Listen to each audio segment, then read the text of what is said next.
Excuse me? Excuse me? Mommy? Sorry. Mommy? Sorry. Mommy?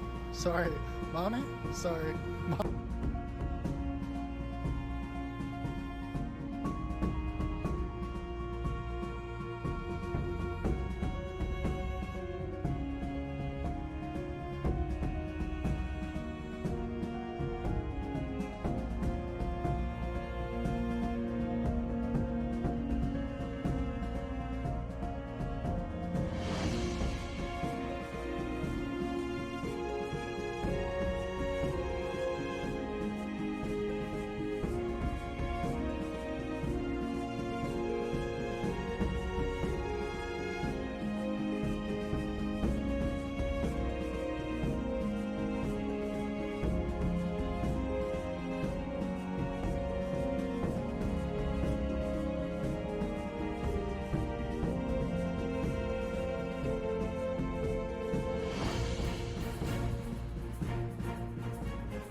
chat. Hello. Whoa.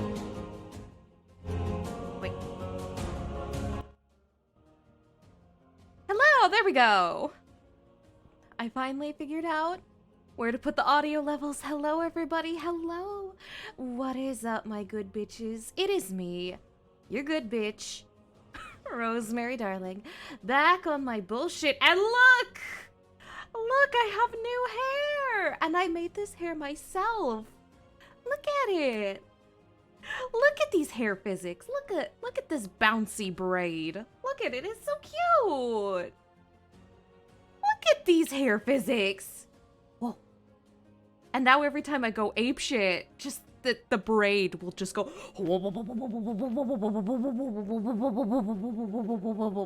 Isn't that so fun? Also, yes, I came up with a new bunny suit outfit because the old one was like really outdated. So I got a new one for you guys. This one's got sequins and lace on the side, and it's pink now. Like, it's super hyper pink. Ta-da! But yeah, I wanted to turn down the music without turning down desktop audio because we will be having many guests. Where's the leggy? Oh, hold up. Let me show leggy. Hold up. Gotta show leggy. Behold! My legs. And some shoes, too, for the feet people. Listen, I may not be into feet, but for those of you who are, I like to throw you a bone. Why are they thick? Because I'm a thick bitch. I'm one thick bitch. Pre-roll ads can fucking burn. Yeah, I really need to figure out how to make them play before stream, so that way, once stream starts, y'all don't immediately get fucking blindsided. Do you have the thigh punch? I do. Literally, so what it is in Vroid, my thighs are set to 2.5. Now, if you'll notice, normally, with just the slider, you can only set them to 1.0. But if you type in a custom number in the little numbers thing above the slider, boom! Thick thighs. Big butt. Big ol' thick thighs. Now, these are just 2.5s. You can go bigger.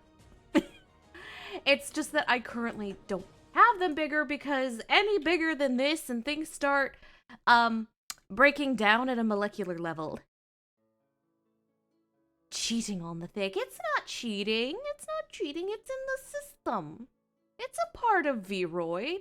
It's not like I'm legally modifying it or anything. Because I'm not. I'm a good noodle. I'm a good bunny girl. But yes. It can't handle the thickness, but it can. If you will notice, my thighs love each other so much that they're touching. It does make some tights textures a little weird, but, you know, it's fine. It's fine. It's fine. I had to describe my body today as a barrel on legs. Speaking of our guests, haha, gay. That's me. It's a developer-approved Easter egg. Exactly. Speaking of our guests, let me go hop into the chat and say hello to the people who are there. 2 more will be joining us later. But for now, let us say hi to the people that are there. Oh, we got 3. Hello, everybody. Hello, hello, hello. Let me hop on over the discussion table. Ta-da! Kali, if you're saying anything, wait, am I the one that's muted? Because I can't hear anyone. No. I'm not muted. Oh, okay, there we go. It's just me. Oh, You know how my microphone is? Oh, right. The tables are open. Hold up. Let me get you in a chair and move you way the fuck up so that way you're actually sitting in a chair. There you go. Let's put you in this one. There we go. That looks a little more natural. Ta-da! Oh, Dawn, do you have a Fugi for me to... Oh, yeah, where should I send that? Collab no voice. Hold up. Meanwhile, Okey-dokey. I'm going to add Kali's right now. Yes, it is a collie. Whoops. Mind Still you, it's not only, drinking that water? You will drink the water, and you will fucking like it. Oh, big boy. It's only like a shoulders up thing. Wait, no, I did that wrong. Let me save this. I see what I've done wrong now. I'm still getting used to this noise. We're gonna put you over here for now. Yeah, well, I'll fix that. We have there. Holy It is- crap, that's huge. Yes. But it is the wrong one by accident. Rose, your friend's name is Don, and my nickname is Don. Double Dons. I am Don Musa. He rests on the table until he is no longer a severed head. You know, we just gotta cure the severed head disease thing he's got going on right now. But you know, we've had worse here on the Oh, here we go. Here we go. Here comes Proper thing now. the boy. Hold up, let We me. are farmers. Dun, dun, dun, dun. Bum, bum, bum, bum. Now I am an action figure. And now is an actual boy. It also makes me chat in all caps for some reason. I've done worse. Been a while, huh? It really has. Is that the Cuban Don? And indeed it is. very Let well me could just be. get his Fugi in. I'm only like shoulders up though. Oh, you're fine. We'll just have you kind of like, whoops. What up to that? That's a color source. That's not a browser source. Well, in lore, Don is like 7'1", so he can just stand behind a chair. Exactly. That's what we're gonna have you doing. In fact, you know what? Let's have you being super ominous behind me. The Dawn. Yes. There we go. Whoa.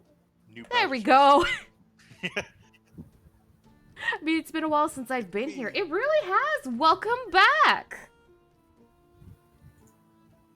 Expand. I'm Lorge. Lorge boy. And Big. Vitreous will be joining us at a later date. Right now he's got, I mean, not later date, later time. Right now he's got IRL things he needs to take care of. But for now, it is you three and me. And Alpha Screen threatening to illegally punch Coffee Bean. Is there a legal way to punch Coffee Bean? I suppose boxing. Self-defense. Self-defense, yeah, but that implies Coffee Bean would shoot first. I mean, it's not illegal if it's not reported.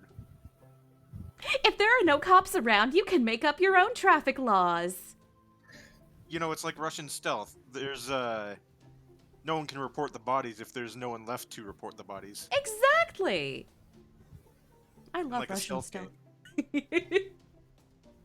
Oh, pardon me. I like to call that one Russian stealth.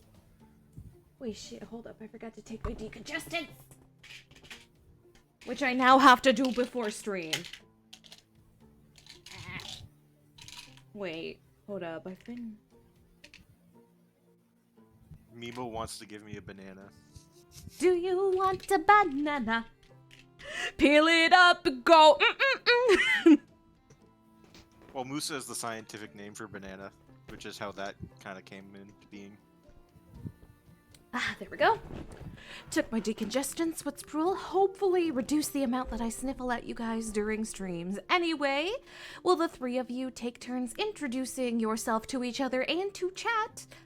So, you know, everybody is on the same page. So who goes first? Me? All right. Well, I'm Carly, as nobody knows except Mary and a few people in the chat itself. I don't know how to introduce myself other than that's just who I am. He is Obviously- a future VTuber, so pre-debut would be the term. Pre-debut, yes. And also, obviously, I run a few games for Mary and Coffee Bean and some other friends. Yeah, we love Collie's games. We love him so fucking much. He is on my list of favorite DMs. A good boy. Let's go next with Don, since you're next in line. Okie dokie. My name is Don Musa. I am the head of the Musa family. I guess you describe it as a mafia in Cuba. The And Cuban Mafia. yeah, I guess. I think I have no idea. And I'm just happy to be here.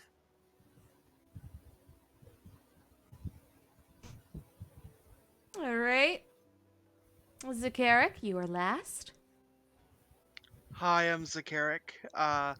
Surprisingly, this is the second time in 2 weeks I've been here, so personal best. I'm one of the mods on this channel, so if you haven't heard of me, it's probably because I'm almost never here. What can Also, you I say? just want to say, Kali, are you by any chance a wizard? Sometimes. I wouldn't say wizard, but it's close enough. I Sometimes loved your wizard. work in the Emerald City, by the way. I get it. This feels like a reference that I did not get because I am clueless on a lot of pop culture. Wizard of Wizard Oz. of Oz. Wizard of Oz. Because I'm an Australian. Is that it? Do you want me to shoot him? I'll shoot him for you. I'll commit violence. I actually already have an engagement with Apple Taters on the books, so Oh, yeah, that's right. Well, let's just add another one to the schedule real fast and done. I'm Next- back on the 5th, I believe.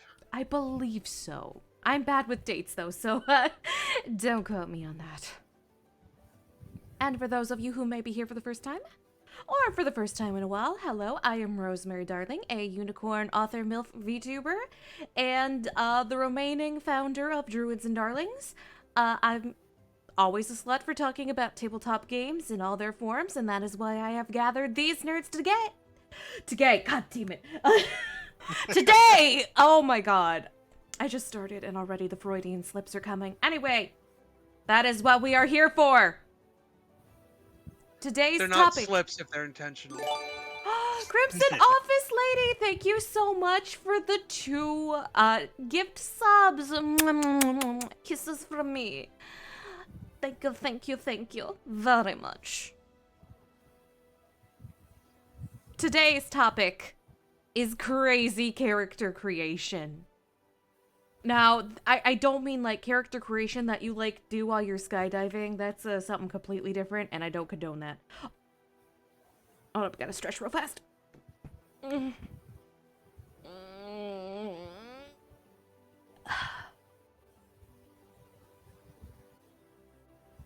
No, I mean like the characters you create are crazy. Like the sentient piece of bread that carries itself around with mage hand. Or 3 gnomes in a trench coat. Or an orc rogue that doesn't have any points in stealth, but instead puts all his points into intimidation. Ah, yes. The extreme character creation, as Crimson Office Lady said. Extreme! Also, high gremlin mode. Oh god, here we go. You ever think someone has ever made a sentient penis in D&D? Oh, I guarantee you, it has been done. Yeah, no, I kind of figured that'd be like lowballing it, but that's the first thing that came to mind. I'm like, sentient genitalia. Funnily, Mary, I'm- Rosemary, you have one of the craziest character creations I've heard in a while, which is for our upcoming Scion game. Oh, yeah! I am so excited for this Scion game. I love the whole concept. Okay, so for those who we've talked about Scion here a lot, so I'm just gonna hop right to the character that I will be doing for Kali's game. I made a character who started life and has spent most of her life as a Swedish princess. And she, everything had a time and a place and everything was orderly and her whole life was laid out for her and she was okay with it. And then Apollo started hitting on her. And she was like, thanks, but no thanks. So he's like, okay, gonna turn you into a swan for being a bitch. And she's like, fuck it, chaos and violence are the only laws this universe understands. I'm gonna shit on everything. And she started breaking into, like, mages' towers and temples to try and steal, their magic so she could learn how to turn herself back for at least a while. And Hecate, I hope I'm saying that correctly, saw her and was like, "Yo, girl, I admire your gumption. You need a little help?" To which she replied, "Honk!" Because she's still a swan. Do swans honk? But yes, I think they do. Pretty sure they do. I vaguely remember one playing a trumpet at some point. I've been hissed at by a swan. Yes, they do in fact hiss. They are in Yeah. fact snakes. Hold And up, I considering found a video. my experience with swans, that is very accurate. I mean, have you seen their necks? That's basically a snake neck. Exactly. Swans are vicious, which is why I thought this character should be vicious because, you know, she Angie and a swan. Unhinged swan game. Swans are just I do not geese like with the Cobra better chicken. PR. Okay, they do honk. Okay. Sorry, I had to bring up a video of swan sound effects. Real fast. Okay, so they do honk. They do honk. As for the note of how to pronounce Hecate, it's got a few pronunciations. My preferred option is Hecate, but Hecate is very valid too. You know, I am trying my best as always. I love mythology. I just can't pronounce shit. To be fair, language is difficult. Language say, is hard, as someone especially who's- when you're a dumb as shit American like me. I mean, to be fair, the whole pantheon, all the names are garbage. It's all Yeah. Greek to me. It's literally Greek. It's literally Greek, you piece of shit. Hey, you don't bring me on for my clever insights. You bring me on for the garbage puns. You know he's not It's wrong. alright. For the longest time, I thought that the J in Mjolnir wasn't silent. Oh To be fair, a no! lot of people still do that. Oh no!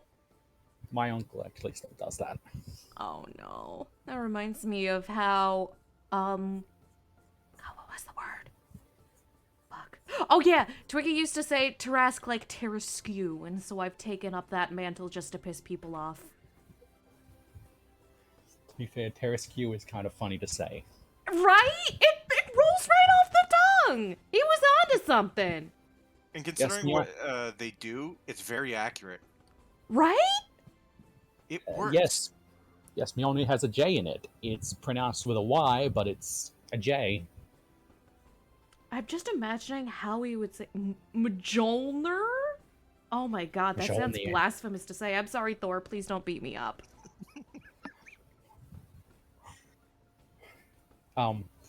That Cyan game has I should probably actually explain that Cyan game because, well, actually, Coffee Bean explained it last time, but I'll explain it again because I am the GM and have more insider knowledge. Mm-hmm. So, as some who were at the last Tabletop Talks stream probably heard about how it's set in Australia and such. The game's idea is that it's basically the other pantheons from across the world are kind of bringing their war into Australia. So it's the name of the game is the Titanomachia Australis, Which is Also such a known as cool us. name. which just means the Southern Titanomachia. Mm-hmm.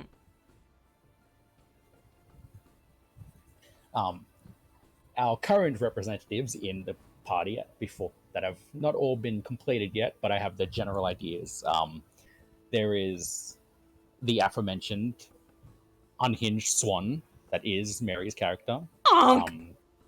Yvette, or is it pronounced Yvette Yvette. with the hard Y? All right, Yvette. Yeah, Yvette.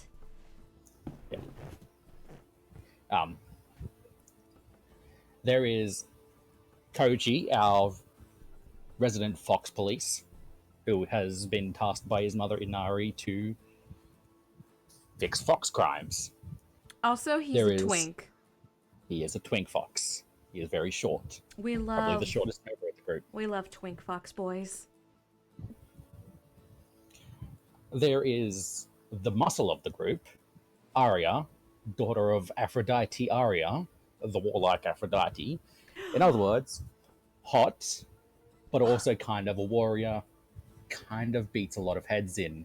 AKA my fucking dream woman. Oh yeah, Arya is great and sexy and beautiful. And we love her. Just that- And also the War love it. Aphrodite. Just referencing that, just delicious. It's my favorite version of Aphrodite. Just ever. Oh yeah, I love the warlike Aphrodite because, well, for context, she's actually the original version of Aphrodite. Mm-hmm. When Aphrodite first came to Greece, she was actually just a proper war goddess, including her love aspects and beauty aspects. Mm-hmm. So she was literally a dangerous woman. And then There is the a rest few- of Greece was like, we can't have that. And so she went through a real-life bimboification arc. Except she never lost her warlike aspects, she just dropped the job. Mm-hmm. It's always the femme fatales that get you. I love femme fatales. But those damn Athenians. Those damn Athenians. Explains why she's so angry. Mm-hmm. It That's explains literally a why lot of she's so angry. angry. Like, she's basically still the same Aphrodite in all aspects, except it's just not her job. Hence, the Angie. Like Yvette, and her angry swan honking. The Greeks are angry in our group, apparently. You're right! Both of the Greek characters are like, sorry, you're this way. Both the Greek characters are very angry and punchy for one reason or another. Well, in Arya's defense, she was raised by Deimos and Phobos, the gods of fear and dread. Yeah, that would So, you do know, it. that would do it. Also Meanwhile- known as Dazza and Faza. Meanwhile, Yvette just had a, mental breakdown when her worldview was shattered by Apollo's attempts at putting his penis in her. And so she's going to ruin his temples. She shits on them! Because she's like, fuck it, violence is the only law these people understand! Sure, it wasn't Zeus in disguise. Oh no, No, it Apollo wasn't. does plenty of douchebag hitting on girls things. Trust me. He do. Do we need to bring up Cassandra? I think we should bring up We Cassandra. should bring up Cassandra. So Cassandra is a Trojan princess, the sister of Paris and Hector? Yeah, Hector. She basically dated Apollo for a little bit, but broke up with him because she didn't want to be with Apollo. Apollo, quote-unquote, gifted her with the gift of foresight and prophecy. But it came with the downside that nobody believes her fortunes of the future. Even when they're things that probably you should listen to. Like Agamemnon about to be killed by his wife. Yeah. Even though Agamemnon deserved it. Guess he is appalling. Ah! I love that pun. There were, I know there's two other characters, but they didn't have names set down. One is for the Aztec gods, the Teotl, or Teal, because the TL is actually a stop instead of actually a pronounced a thing. I'm sorry, I'm a linguistic nerd here. I'm sorry. Yeah, no, you're fine. You're fine. We have plenty of linguistic nerds in chat. Your fellows are in there. Yes, You are among friends. You are among friends. yes. But yeah, the TL, they're the Aztec gods, and we have a sign from that. We found one. Hey, I think it was a gangster who partakes in flower wars. I think they were. Actually, that's actually mine, and she's actually a pacifist. She Oh. basically arranges flower wars. Oh, amongst right, gangs Right. You said as they a, were. as a way to be peaceful, as a way to keep them peaceful. They're the Oh. intermediary type.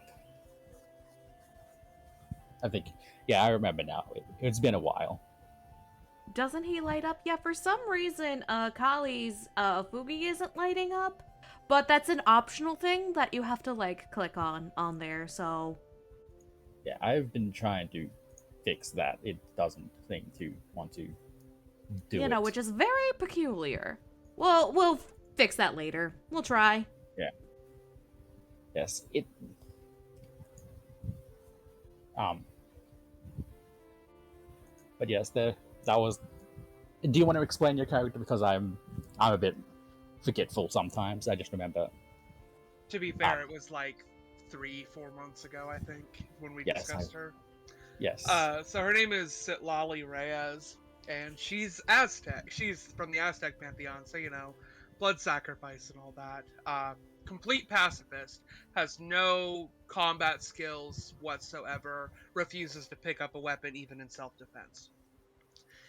So how she defends herself is she is also she's also she also has the love thing, and she's basically like, hey, you're trying to fight this guy, hey, you're trying to fight this other guy, well, this is your get along shirt now. This is your get along shirt. Congrats, you're brothers now, have fun. To be fair, everyone is a bit demigod in this game, but Arya is about the most normal.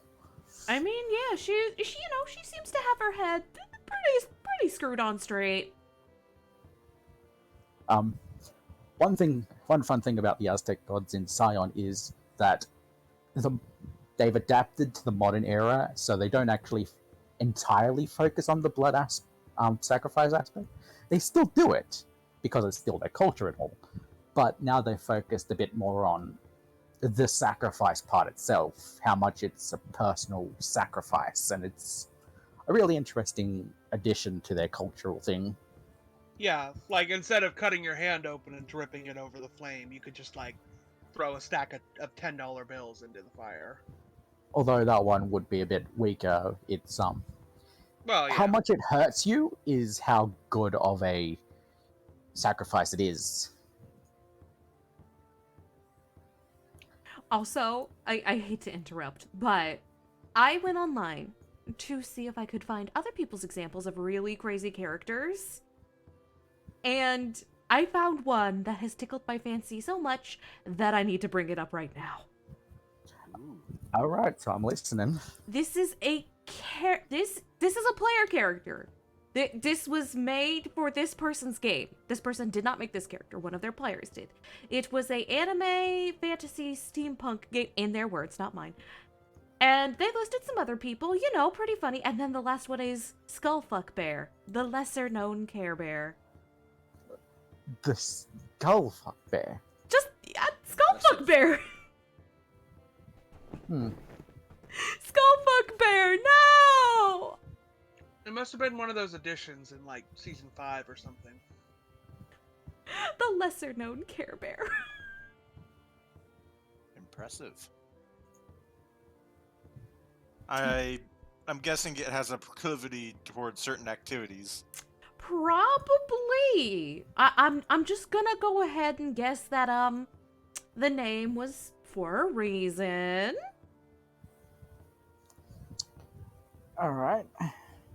Which reminds me of Sir Barrington. One of my favorite stories about a weird character.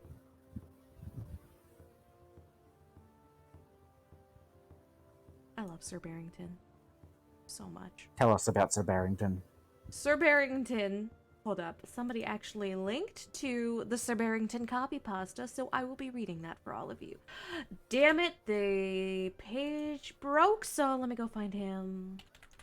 Barrington.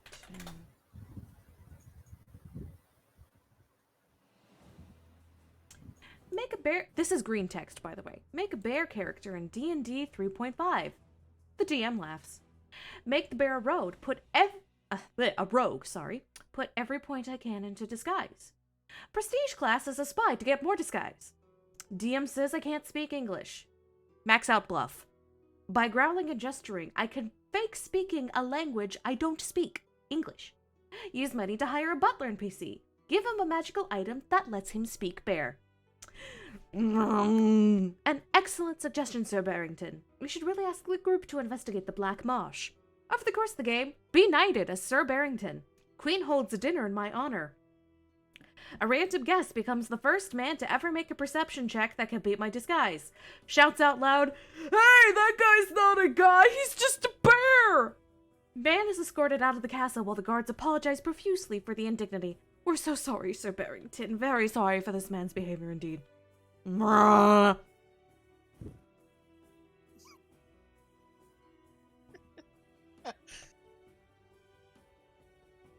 Oh, that's good. Absolutely fantastic. So I have figured out part of the problem with my thing not lighting up sometimes, and that is just technical difficulties with how my microphone works. Yeah, that sounds about right.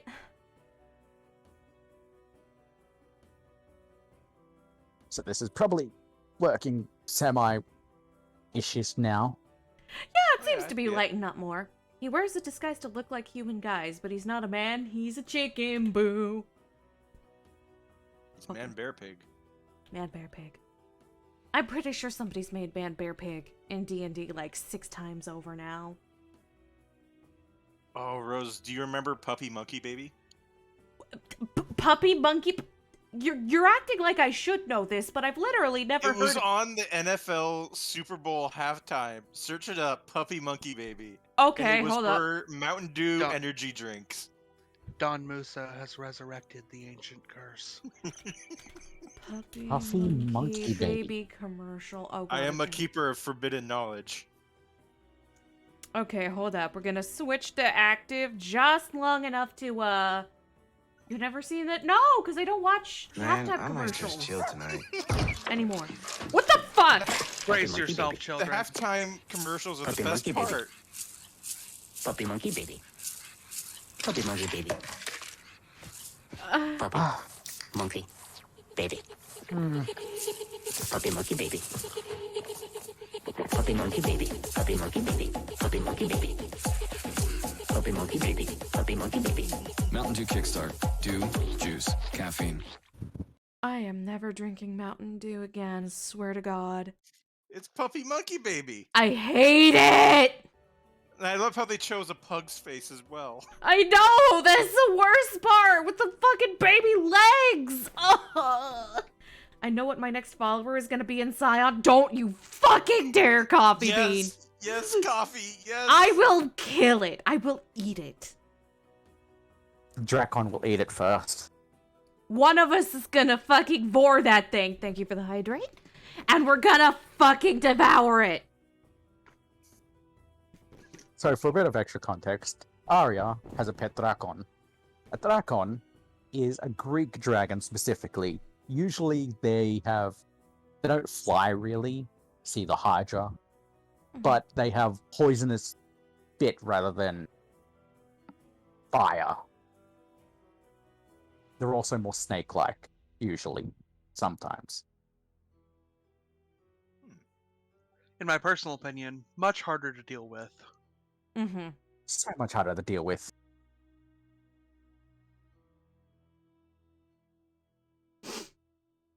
Ah, damn it. Huh. Apparently someone managed to play as a necromancer ferret. How the fuck did you get to play a ferret in D&D? Also,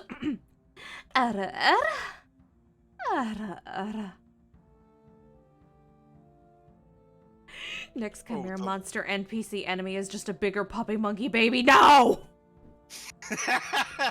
I will shit blood!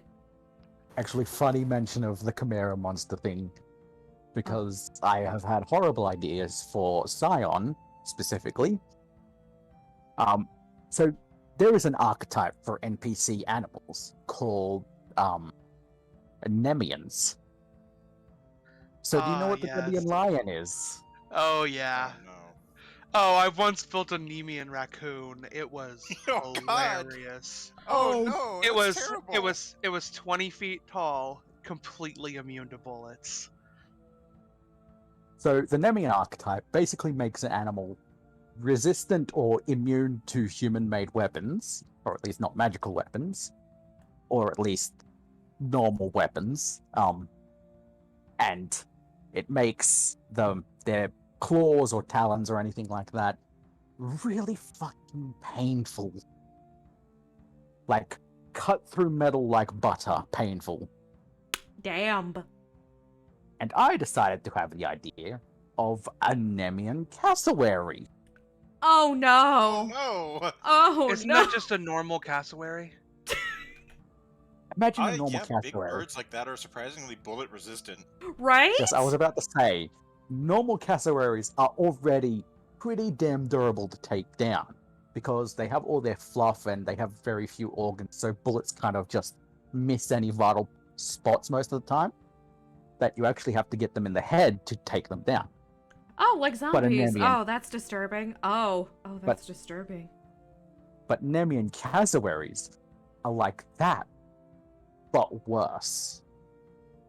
Of course they are. Of course they're worse. Okay, Rose, I just sent something in the Collab No voice that I think you'll love. Trash griffins! Oh my god, I do love that. Okay, hold up. Let me show that to the class. Ah, yes, the trash griffins. Oh yeah, we need the ibis possum in your Titanomachia game.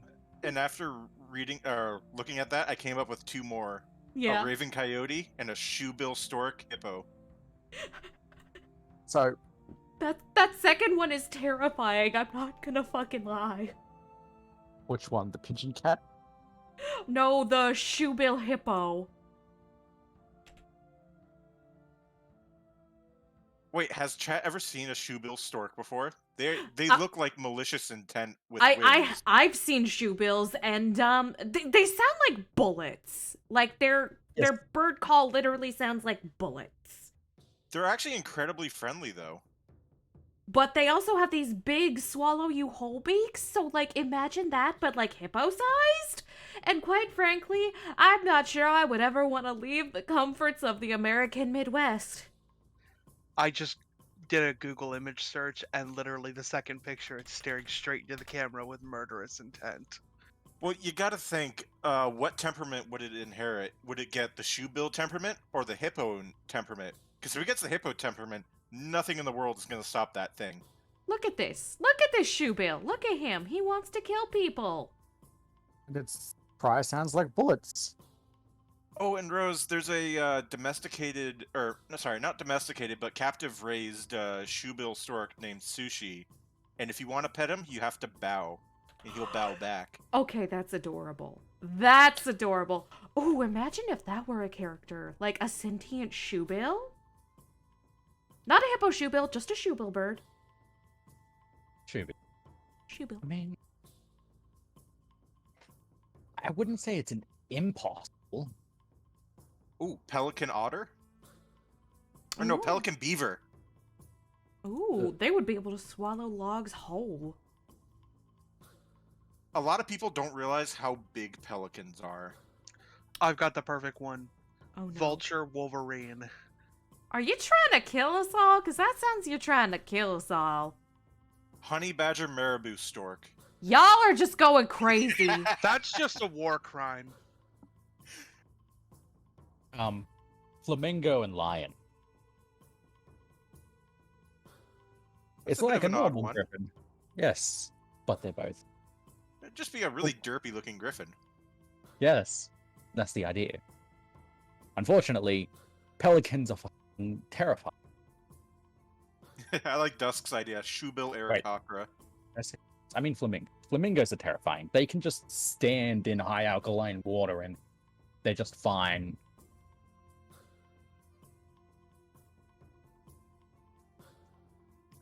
Crossed with an alligator is just a caiman.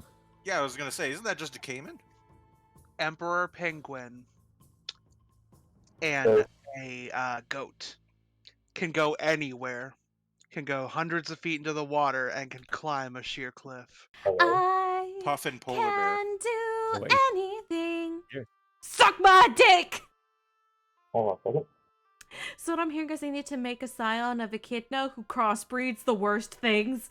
No, sweetie, don't do it. Don't give I'd in to the allow dark it. side. We have someone trying to join. Vitreous, I think. Yes. Teresa is trying to join.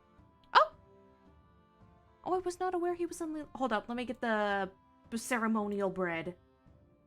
The bread. What the? What the cornbread doing? Cornbread. Hold up, We're I got a better doing- one.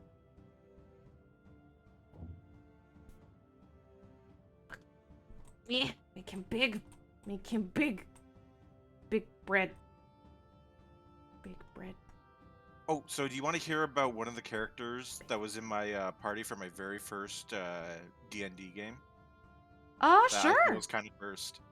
So, a Tabaxi bard named Tony, who spoke in like a really obnoxious, like New York Italian Fonz accent, and he wore shutter shades and a leather jacket, and nothing else.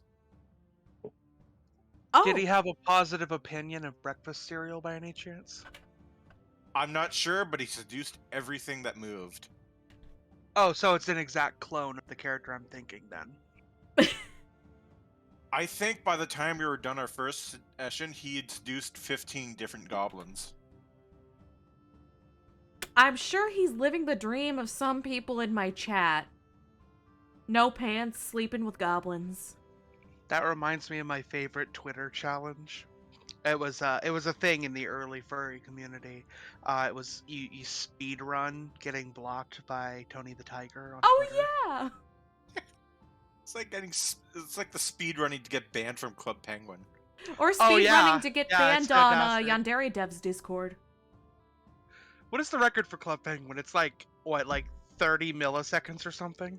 Whatever. No. I think it's like 14 seconds from like sign up to actually getting banned. Oh yeah, because it's from create new account. I forgot. Yeah. Goblin D's nuts. On the note of wacky character creation, I actually remembered a game that basically encourages you going all fucking out with craziness. This is called Deviant the Renegades. It is a Chronicles of Darkness game where you make characters who are basically human experiments escaped and trying to get revenge. Oh, I thought okay. you were going to talk about paranoia. Huh? I was actually going to run one such game, but that fell apart because personal. Anyway, some of the crazy ideas that were present in the game that I was going to run that you were actually a part of, there was the human who was merged with the parts of mechanical angels, so basically an angel cyborg or some sort. Oh, that sounds cool. There was D13 or Die specific. He was a dude who was merged with a ghost, but he was a corpse pool, so they're both back alive, but they're still kind of undead.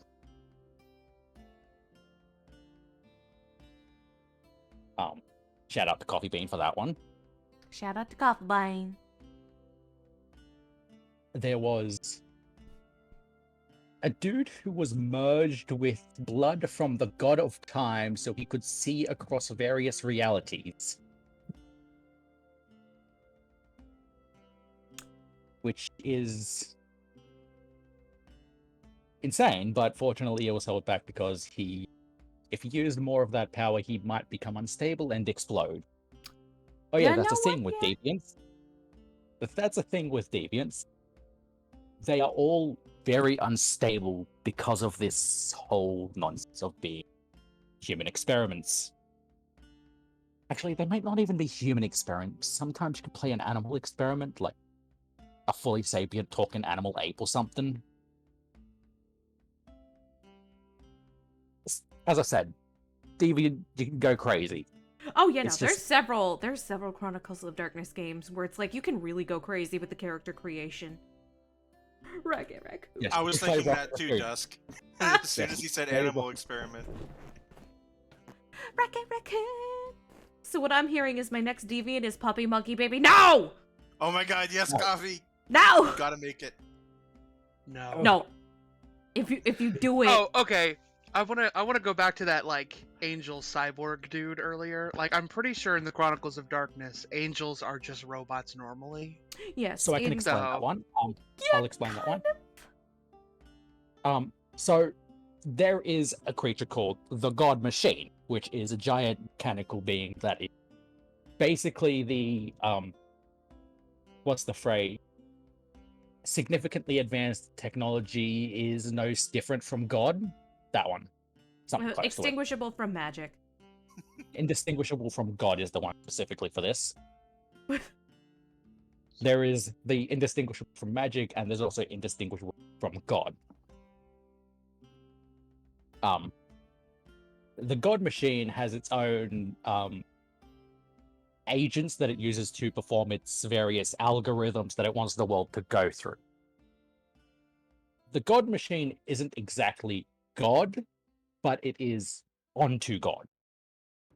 So its agents are called angels, and basically angels that go against their program and rebel are called demons. Mm-hmm. And they're all machines. Oh, that's neat. It's kind of vague if God exists or not, but they're separate beings, but they're close enough that you call it such things. And that's basically what happened with the assassin cyborg angel character. She almost died in an explosion, and the cult that worshipped her, the cult that had her trained as an assassin, basically put her back together with various angel parts from a dead angel. Oh my god, that's fucked up. Imagine you wake up and you have your friend Tom's arm grafted to you, where your arm would normally be, and you know it's Tom's arm, and it's like, what the fuck? What the fuck? It's just the Iron Man theme as they put her together. Do you mean liminals? Liminals! That's an exalted thing. I'm sorry, we can't play Thunderstruck on this stream. We'll get DMCA'd. Yeah, no, please don't DMCA me. But yes, be not afraid, but in binary.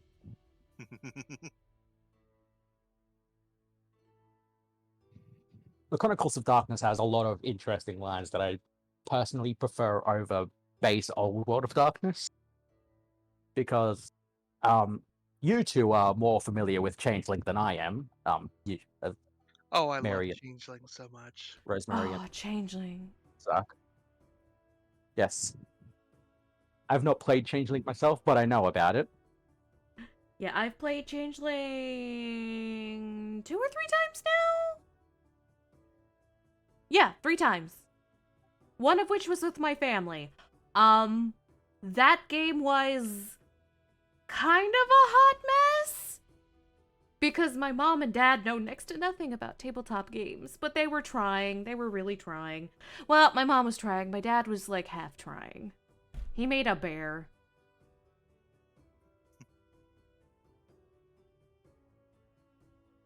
I also remember your character Simone? Simone! Selkie? Yes, she was based off of Selkie. Okay, so she might count in the weird characters category. So basically, we love Simone. She grew up in a Mexican household, seeing as, you know, nationality and all that. And they were all very devout Catholics. And which made it really funny because, funny in a dark kind of way, in that the fae that kidnapped her pretended to be the Judeo-Christian god, and still was, like, the whole time. And so she kind of, like, has this weird mental issues relating to all of that. Like, she now can't enter churches. If she hears churches, she takes physical damage from church bells. And she got turned into a Selkie because it was basically like a heavenly beach. Let's go to the beach. And then game and judge. And eventually she got this amulet that lets her control water and waves. So she was like a waterbender, but like on a really big scale. Wiped out an entire army that way. It was nice. And then she had 2 girlfriends at the end of the game. She's a lesbian. That's impressive. And nothing bad happened to her ever. And nothing bad happened to her or either of her 2 girlfriends. They all lived together as a throuple and had a wonderful time.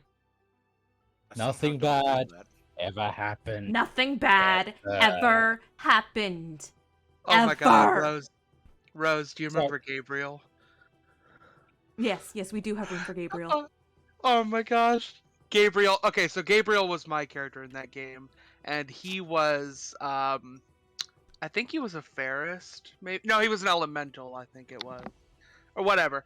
But he was basically made entirely out of what's called carnival glass, if anyone's familiar with that.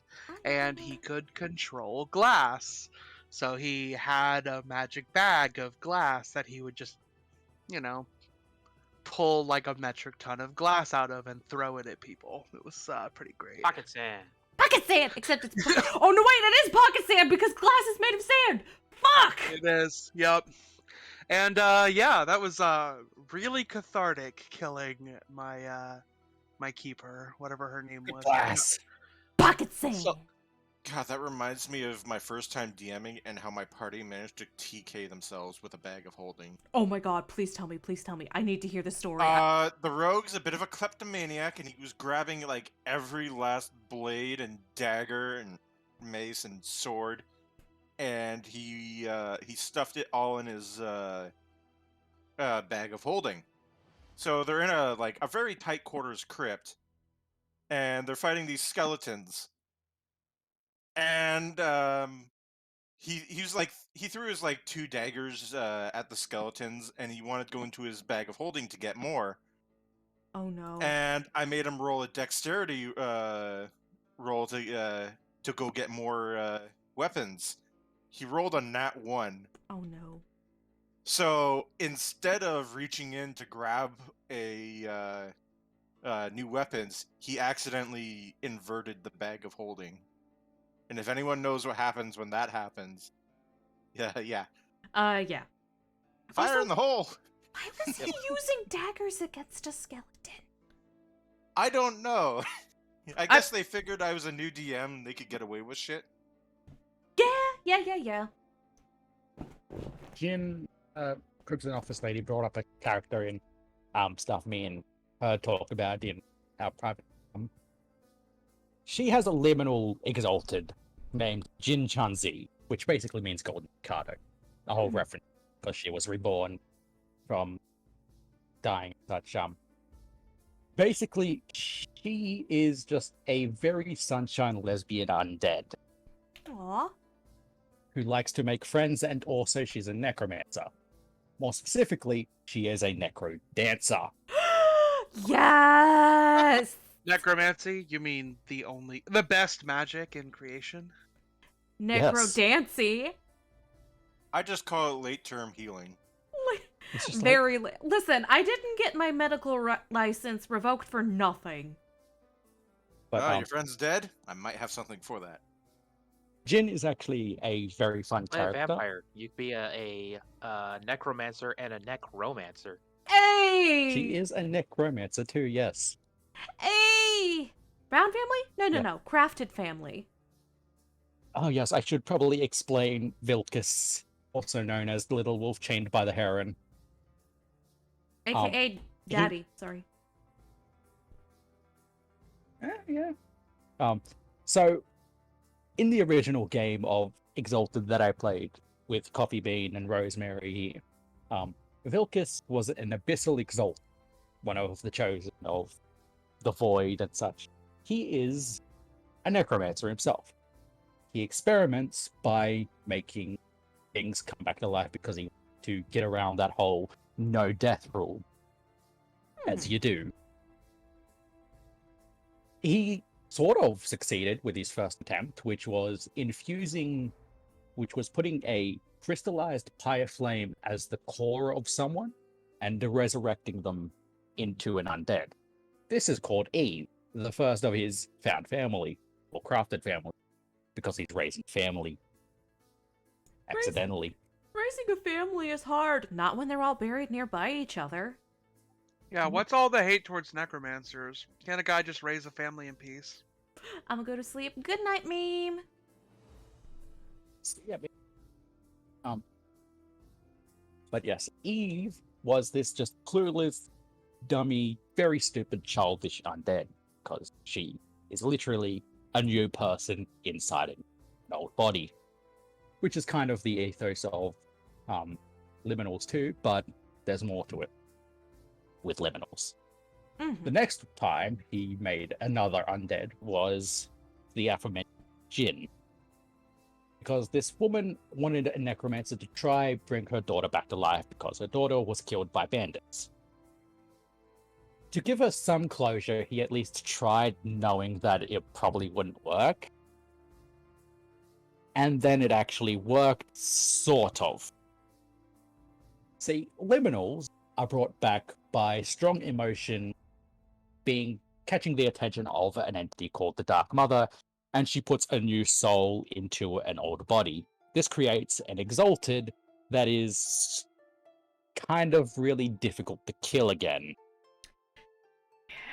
Like, you need to destroy their brain or drown them, kind of difficult to kill.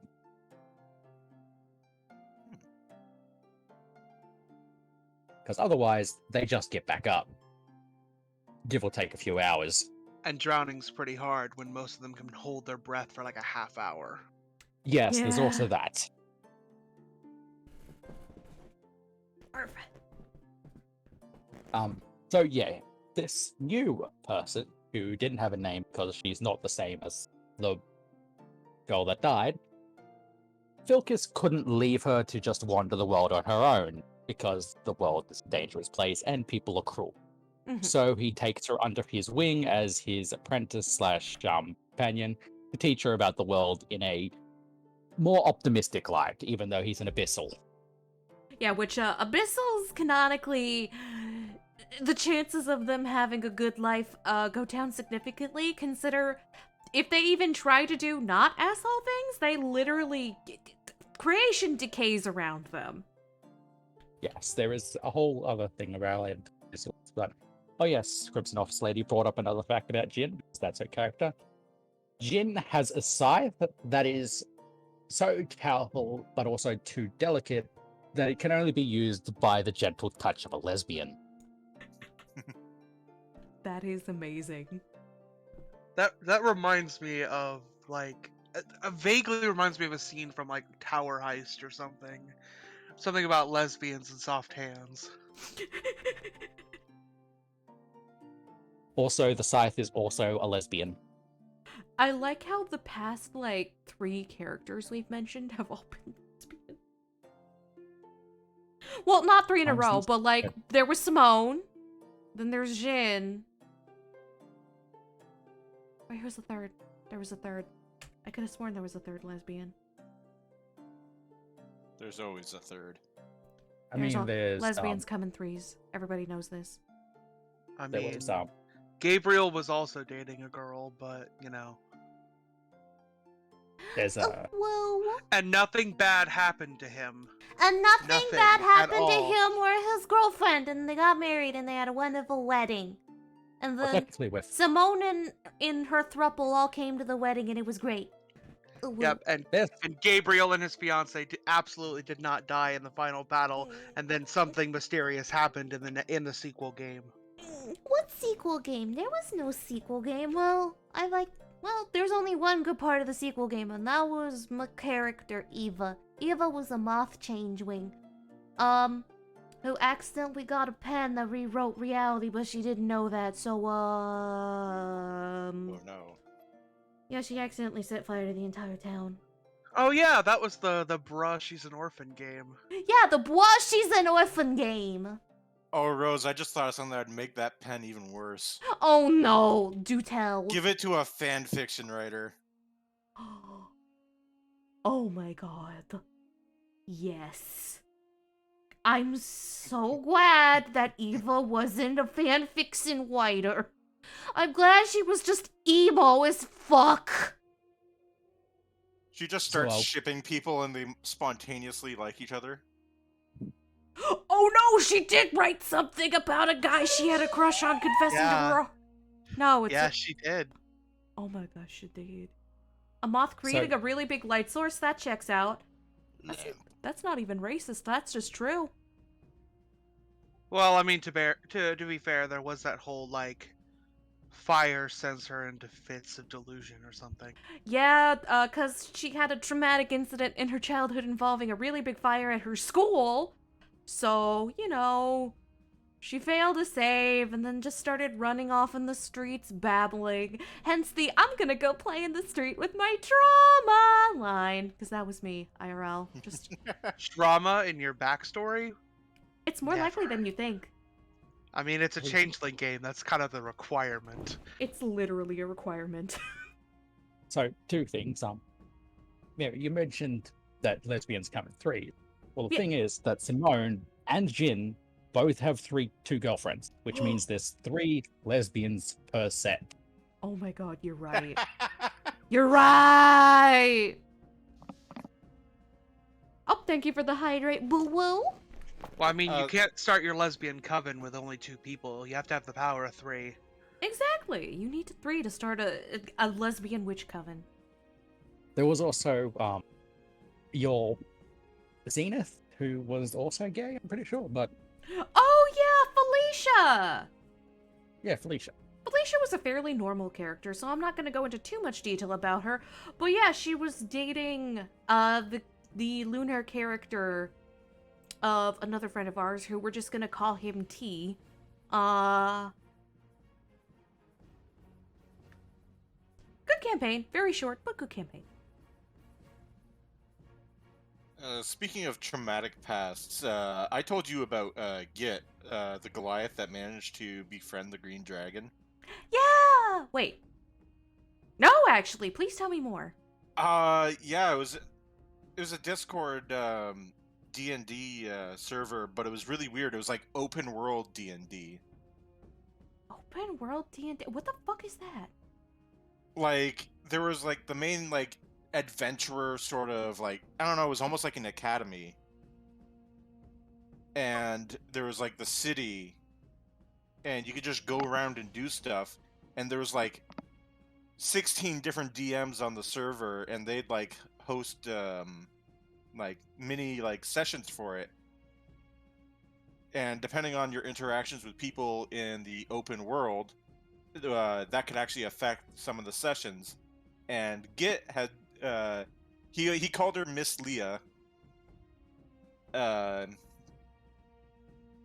I believe his first session that involved combat, I originally wanted him to be a pacifist, but I realized that just wasn't going to work with how the server was set up.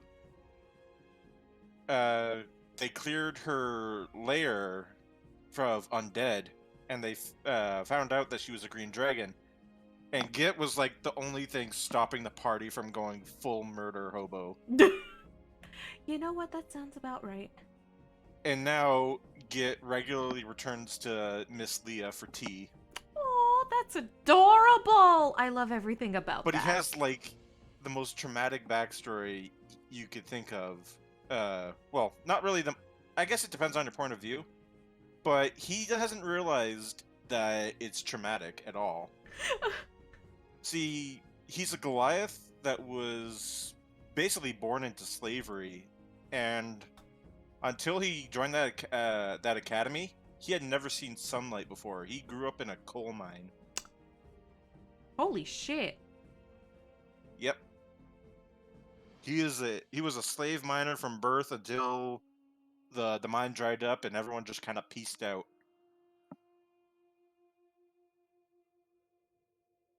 Yeah, that sounds about right. Oh my gosh, you just reminded me of the character with the most traumatic backstory I have ever made. Yeah, Rose, you'll remember this one. Terry and Tony Dorset. Oh my god, I remember these little bitches! They were sweet boys. They never did anything wrong to anybody. So, they were... Coffee Bean having a visceral reaction in chat. Yep. So, if I remember correctly, they were halflings. And, so this was a custom world setting that Rosemary made called Dew. And basically we were in like this like plague town that was also like a prison town or something, prison colony. It was a penal colony, yeah. Yeah, penal and colony. And they regularly got plagues, and this one was just worse than normal. So they're like, okay, we're sending you fuckers in to go check it out because you're disposable. Yeah, so Terry and Tony volunteered to go do this out of like, I don't know. They're good guys. They're good boys, and they never did anything wrong. And they showed up, and they both had rapiers, and I forget what the first combat was, but like, Terry never talked much, and he was really shy, and Tony was like the really outgoing one. And first combat, Tony runs up with his rapier and attacks, I think it was like a vampire or something. And Terry starts using Eldritch Blast. And as it turns out, it's a single character sheet because Terry is actually a homebrew class that I found called the Arcane Puppeteer.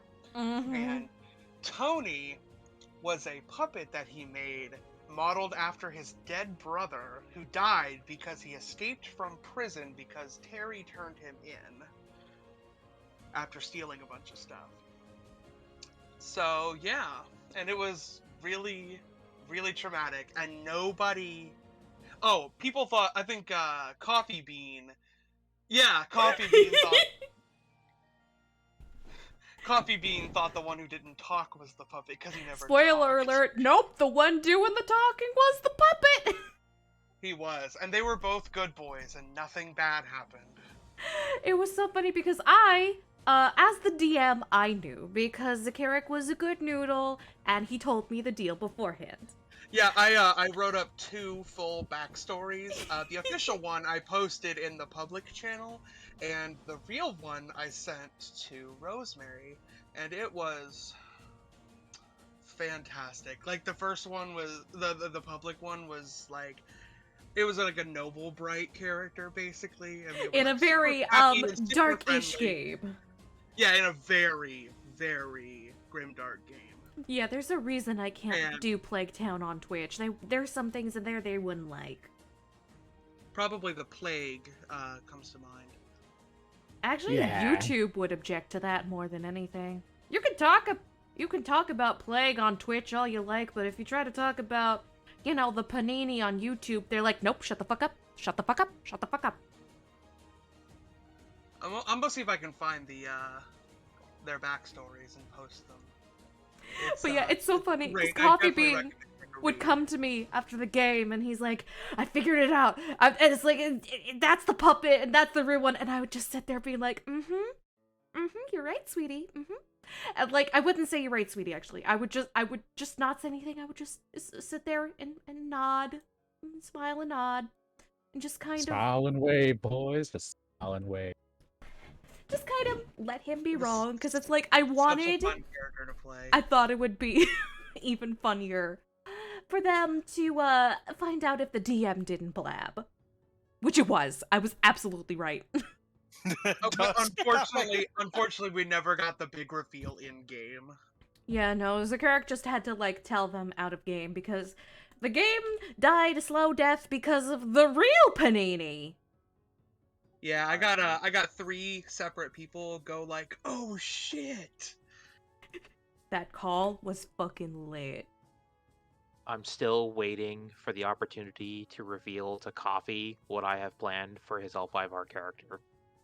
Oh my fucking god. Like, the fact Are that you- I've been able to keep it on lock as well as I have been, it's eating away at me. Oh god, I fucking bet, dude! The DM pain of just having to keep secrets from the players that you want to share. Yes! Oh my god, that's literally the worst! Oh my To god! And reveal I had like a inside. huge red herring for Terry and Tony too, because like they figure out that he's a puppeteer, that Terry's a puppeteer, but they figure it out because he pulls a different puppet out of his bag that starts healing people. And he's just like, "Oh no, I'm good. I just use it for healing." Spoiler alert! No. Forget what some of the plans I was going to reveal. Yes. Rosemary, do you remember Alicia? Oh, The Alicia, vampire? do I Oh, I've talked about her several times on previous episodes. I loved Have you her talked and her about- stories so much. Did you ever tell them about the reveal I had planned for her, or did you forget about that? I told them bits and pieces, but I did not tell them about the big reveal. I don't think. I could be wrong. The big reveal about Alicia is that, so a bit of recapping is that she is a vampire who performs mirror magic because of act of something with a demon called Red Jack, who is just one of these many names. He has so many names. He has so many. Eventually, I was going to reveal that he was, in fact, Tezcatlipoca, sealed away in a smoky mirror in South America. Which he was trying so badly to get her to break it. And she was like, wait a minute, isn't that bad? We need that to do with Dracula, because Dracula got out. And they needed a bunch of shit to put him back in. And that was one of the things. And he was like, hey, you should break that. And she's like, The other thing is that when Alicia actually made the pact, she kind of was high as shit and went into a manic episode when a copy of her came out of a mirror and she ran outside, but it was daytime at the time. The reveal is that Alicia, the character, is actually a copy of the original Alicia who is dead. oh yeah, no, OG Alicia, fucking dead. Put the vamp back where it came from, or so help me, bum, so help me, and cut.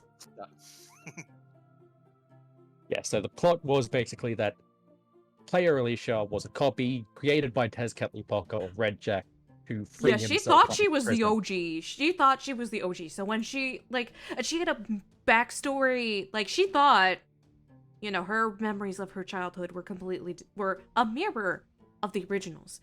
So she remembered her parents as being distant at best and a bit emotionally abusive at worst, but real Alicia's parents absolutely adored her and loved her and doted on her. And this confused character Alicia to no end because she's like, that's literally wrong. But that feels right, but it's wrong. What the fuck? What do I do? But I love mirror shenanigans. Well, Also, Alicia's name. Also, she was a Also, pot-dealing vampire. Also, she was a pot-dealing vampire. Also, we Alicia can't was forget. literally the bitch you thought character. Literally. Let's also not talk about how Alicia's name is actually a fake name, I think it was. Yeah, no, it's a fake name. And she was also referencing Alice in Wonderland. Mm-hmm. Or Through the Looking Glass, more specifically. It was a whole carefully crafted persona. Been bamboozled. Because real Alicia was very proud of her Korean heritage, whereas character Alicia was like, I'm a distance myself from this. It was a whole thing. Whole thing. I'll tell you what, though, on the subject of DM secrets, I still like the one time I figured out Zakaric was running a game of Pathfinder. Oh, I loved that game And so much. I figured out the twist 2 weeks before the first session. Yeah, he literally Holy figured it shit! out when I was giving him the elevator pitch of the game. That's impressive. So I'm gonna sidetrack the character discussion a little bit because this is a great game. One of my admittedly not as great executions, but a great concept. So basically, the start of the game, everyone's character woke up in a field, which was like an old battlefield, like 100 years old or something. And they got to a town, and they had no memories of the last 5 years or something. They could remember their childhoods and stuff, but they couldn't remember the last 5 years of their lives. And they got to the city nearby, and there was this I don't know, some heroic statues or whatever arranged together like an adventuring party, but none of them had faces because 100 years ago there was an invasion and a bunch of heroes sacrificed their identities to seal away the darkness. The Warriors of Light, sort of. Yeah, so Yeah. nobody could remember. People remembered they existed, but nobody could remember who they were. It's like we kind of Yeah. vague remember this motherfucker, but not really. Yeah, and there were people. Basically, the whole plot of the game was that there was this like evil organization that was the dark group that from 100 years ago, and their minions were still running around even though they themselves were dead. And basically, they were going to spend the whole campaign like learning about themselves and fighting the darkness. Yeah. And I'm assuming, just from what I hear now, is that the twist was that the players were those warriors that saved the world 100 years ago. no, Oh, that was the red no. herring. The twist is That's that the herring. the red herring is that Ah, they were actually the other the side. dark organization. Yeah, The They moment had you said the red herring, I Oh! understood. they had their Oh, I memories like wiped by the that. gods and converted to good alignments as a form of redemption. Oh, that's zesty. I'm proud of you for that But, swerve. It was really good. But the thing is that like 2 weeks before we had our first session, I texted him and it's like, this is gonna be some Darth Revan shit, isn't it? Yeah, that's Yeah, right. like I came up with the concept independently, and then like I immediately after started playing the first KOTOR game, and I'm like, you know, I've never played this game before, but I legit just stole its entire plot, didn't I? Most of it's plot, at least. The good part of the plot, The anyway. good part of The good part of the plot. Yeah, the whole like zombie virus thing, I could live with that. The rat ghouls are so annoying as a concept. Oh, but yeah, I But just yeah, remembered a that was- character that I keep trying to play that I can't fucking play because he was made for one system, one specific system, but we have yet to play in that system. He only works there. I have not been able to convert him to another system, and that is for one very specific reason. It's because he's a dog. So, Hey, so just this is my monthly reminder that GURPS exists, Rosemary. I would rather... You know what? It's 2022. It's time to set aside old grudges. I will try GURPS sometime, as long as somebody holds Yay. my hand through character creation. I will hold your hand through character creation. Very good. But yeah, so you say it's a dog, yes? yes, he is a doggy. Anything else about that? Just the dog. His name is Perry. He's a Pekingese, and he has this, like, belt with robot arms that do stuff for him, mainly violence, because he fights space Nazis. He's also Space Nazi. telekinetic, and he communicates that way. Oh, well, then. So, I do have another system for this dog. Provide advice that will get Rose to play GURPS. Ooh, a coffee bean emerges! I have the simplest advice that will encourage Rose to play GURPS. And what is that advice, my dear? Vitreous, do not flex in her line of sight. Yes, Vitreous will not be present while You do make the your weird math, man. He does. Vitreous Yeah, let will me just apply to a modifier that modifies a modifier that modifies a base ability. Hey, you try to make one man who's genetic tofu, and suddenly you have 10 deep modifiers. Yep. And we're done. So, Rosemary, you mentioned it's a psychic dog with a robot arm. Yes. Built a robot arm that fights space Nazis. He fights space Nazis. Deviant the Renegade is perfect for this dog. You can make this dog in Eclipse phase too. Ooh. Oh, that's right, Eclipse Phase! That's another one I've been meaning to play. Because, like, okay, I have a character concept for that game too, even though nobody's literally ever started a game. Do you all remember a post on Tumblr about a cat named Miette? No. It's Oh, that's the Victorian orphan Miette. It's like, Oh, mother is cruel. Mother is unyielding. Oh, jail for mother. Jail for 1,000 years. That overdramatic Jail cat. for mother. Jail for mother. Jail for mother. Jail for 1,000 years. Me Yes, when I I remember. You did kick me now. at like the football? Yeah, basically it's Miette. It's like That's it's a Miette. cat girl, but like she acts more like a cat than a girl. Like we're pretty sure this is just a cat in a humanoid body. Oh, okay. So she's just like the We're not sure subtype if of it's cat an girl. uplifted cat or if it's a person doing a bit. So it's just like the subtype of cat girl, where it's a stray cat girl Yeah. in like a ratty hoodie and leggings. Yeah, the one that you find in the back alley eating directly out of the trash can. Yes, exactly.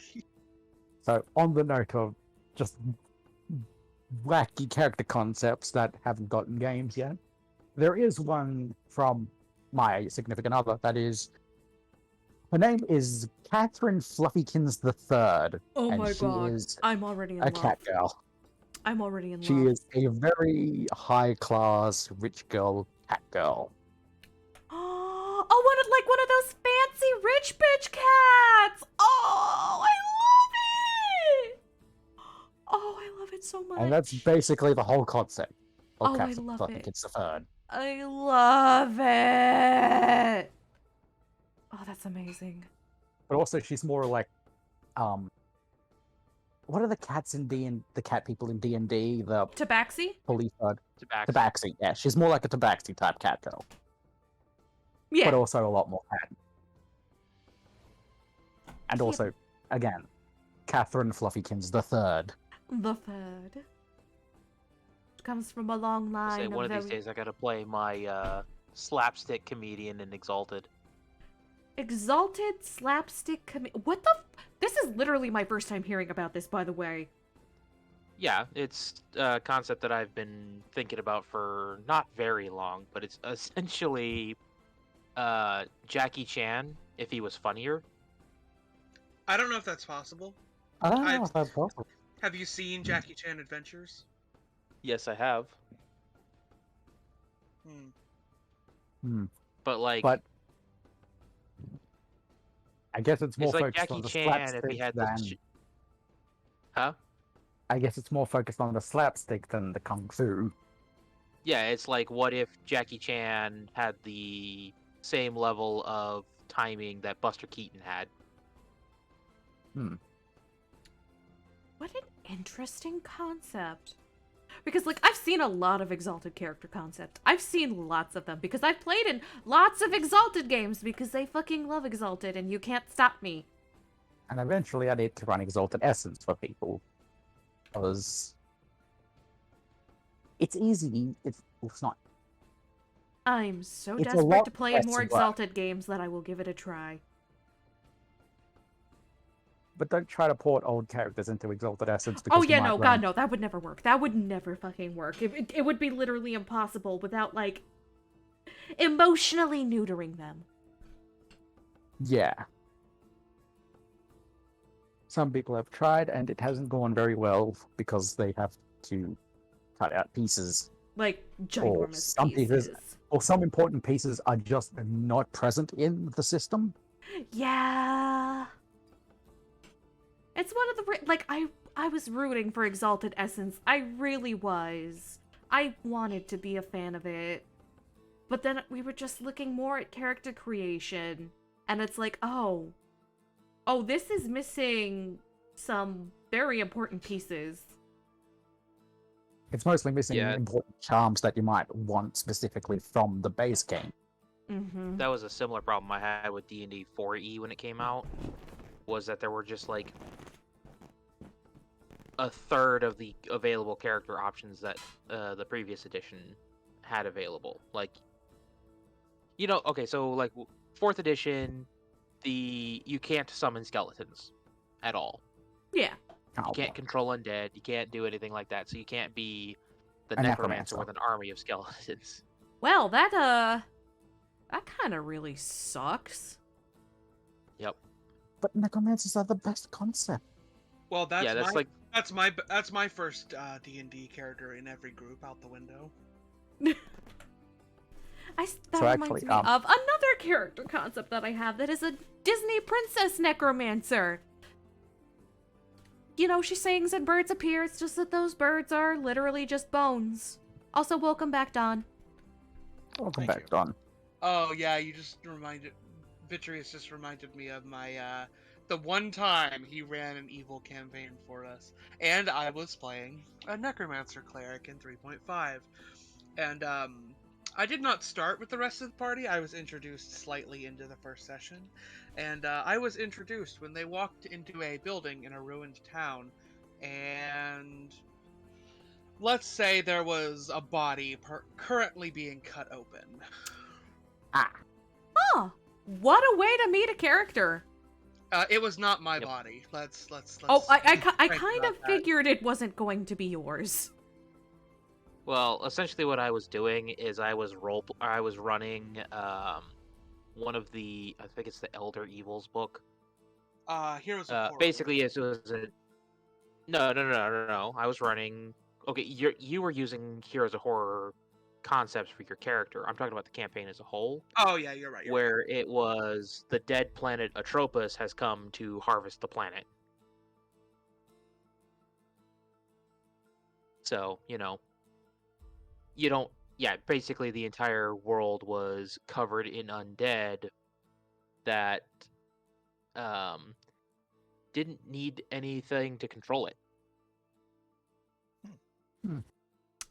Huh. Yeah, mechanically, healing and Yeah. resurrection was very difficult, and necromancy was much easier in that game. So I'm just like, you know Mhm. what? This is time to dust off my necromancer that I've literally never been allowed to play. You know what? Why am I not surprised? But you know Hey, what? play One evil person had characters. to be a little shit. Not Sakaric, Of course. for once. Oh, really? Oh. It's exactly who you think it is, Rose. No, Your- it was a different person. I forget then. Your twin? The guy who was playing the ranger. Oh yeah, Yeah. Who was well, the this guy is not playing fighting. the just DM me. You don't know him. Oh, You I don't don't know know him. Then why was I told it is exactly No. who you think it is? because I thought. Well, it was who because I thought it Sakaric was. thought I was. Yeah. It's not who Sakaric thought it was. Oh, okay. And oh no, Crimson Office Lady's been using data, not Wi-Fi. Oh no, rest in piss. Ooh. Oh, the data. Request to Ampache. Your precious This is your baby. reminder chat to make sure you have your Wi-Fi turned on your phones. While Yeah, you're don't be scrolling using through your data unnecessarily. Well, I mean, I think it would be a worthy cause to watch the stream. Always a worthy Would cause. be worth it. However, if you have Wi-Fi, please do use it. It'll save you Stick that money. one. Little one. Which you can then give to me so I can buy gifts for Coffee Bean. I actually have a money-themed character I'm currently playing right now. Money-themed character. Explain that. He's a dwarven cleric. His name is Carcass Goldfist. And he charges the party for healing. Oh god, what a dick! I love it! Did you buy No, but any it's not the dickish behavior you think it would be. He actually takes that money and will reinvest in the party. Oh, that's Like nice. if he notices one party member's equipment is looking run down, he'll invest in them if he feels that it's worth the return. Okay, so not as bad as he could have been. No, he's And not despite money-bagged. having a charisma of fucking 8, he seems to be the friendliest and frankly the most amicable person. Amicable or amiable? Amicable? I think that's how you say that word. Anyways, he Both are gets real along words. with the Both are NPCs the acceptable. most. And he also has like an obsession with contracts. Thank you for the thought, my lord. That's a big red flag there. I'm just gonna say, as a D&D veteran, contracts big red flag. Contract? No. He writes the contracts, though. I actually went into Microsoft fucking Word and wrote up a contract to give to 2 incapacitated bandits that would put them in indentured service. Actually, it wouldn't be indentured service since they're getting paid pretty well. But he basically had like job offers on contracts for them. I mean, indentured servitude can pay. It's just they are forced to have that job. They're just also getting paid. Yeah. Huh. Like they got full medical benefits and everything.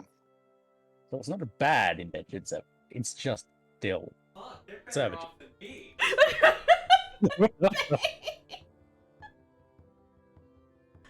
Thank you And- for the hydrate and the stretch. I'll do that right now. I was very careful with the wording in the contract. So the bandits and basically anyone else who Carcass stumbles across who really can't afford to say no will serve him, not the party. So if the party ever thinks about, picking on him, his army of NPCs technically answer to him, not the party.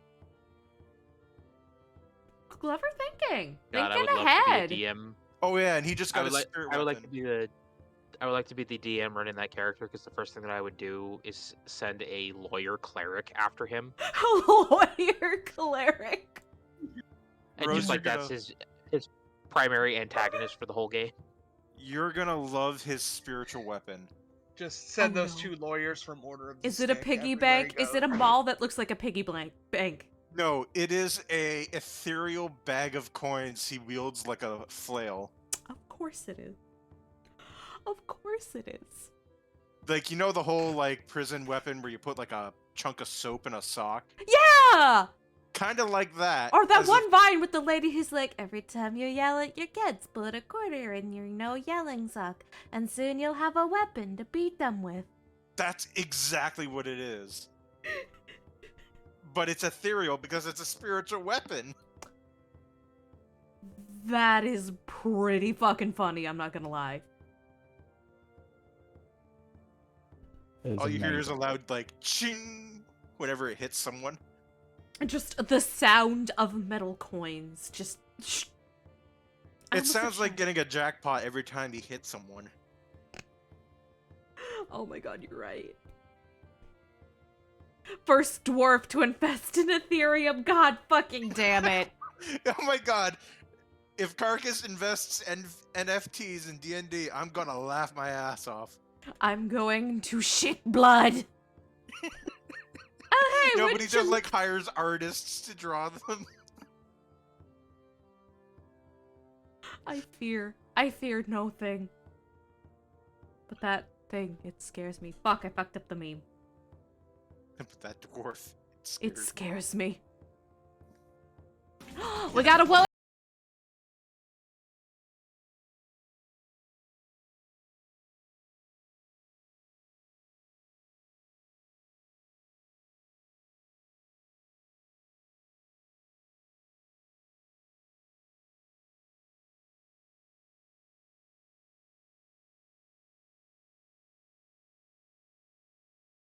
I like how you guys were having a normal conversation and I was just fucking going apeshit. Well, there fair, is a I- delay. Like, it's just playing now. Oh, okay. I muted myself to go and listen to the jam. We too. don't hear your sound alerts, like, at the same time you do. Oh yeah, no, that's fair because you have to hear them on the stream. And somehow the game has gotten... The game entirely has gotten, like, even better. Like, we own a crypt, the party. I hired... because we were tracking down 2 potion makers that were, like, hired by this warlock. And the potions they were making were turning people into animals in the city. Huh. So he's hired the 2 potion makers and he's given them like, well, they got kidnapped and we just rescued them now. But he's gonna give them like recipes to make like healing potions and stuff. So he's thinking long-term investments. Investments.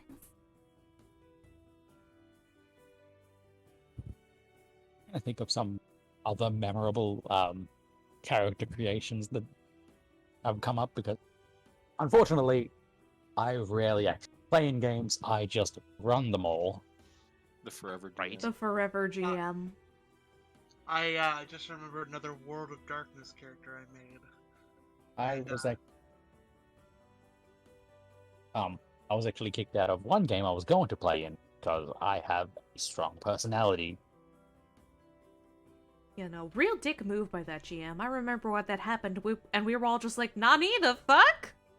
Oops, I'm seductive sorry, voice. seductive voice just got renewed. And we were all like, Nani, the fuck? Nani sorta. But it's alright, I just have a strong personality, it's probably it. It's a great personality, and don't let anyone tell you otherwise. Indeed. I second him on this motion. I third. The motion But passes.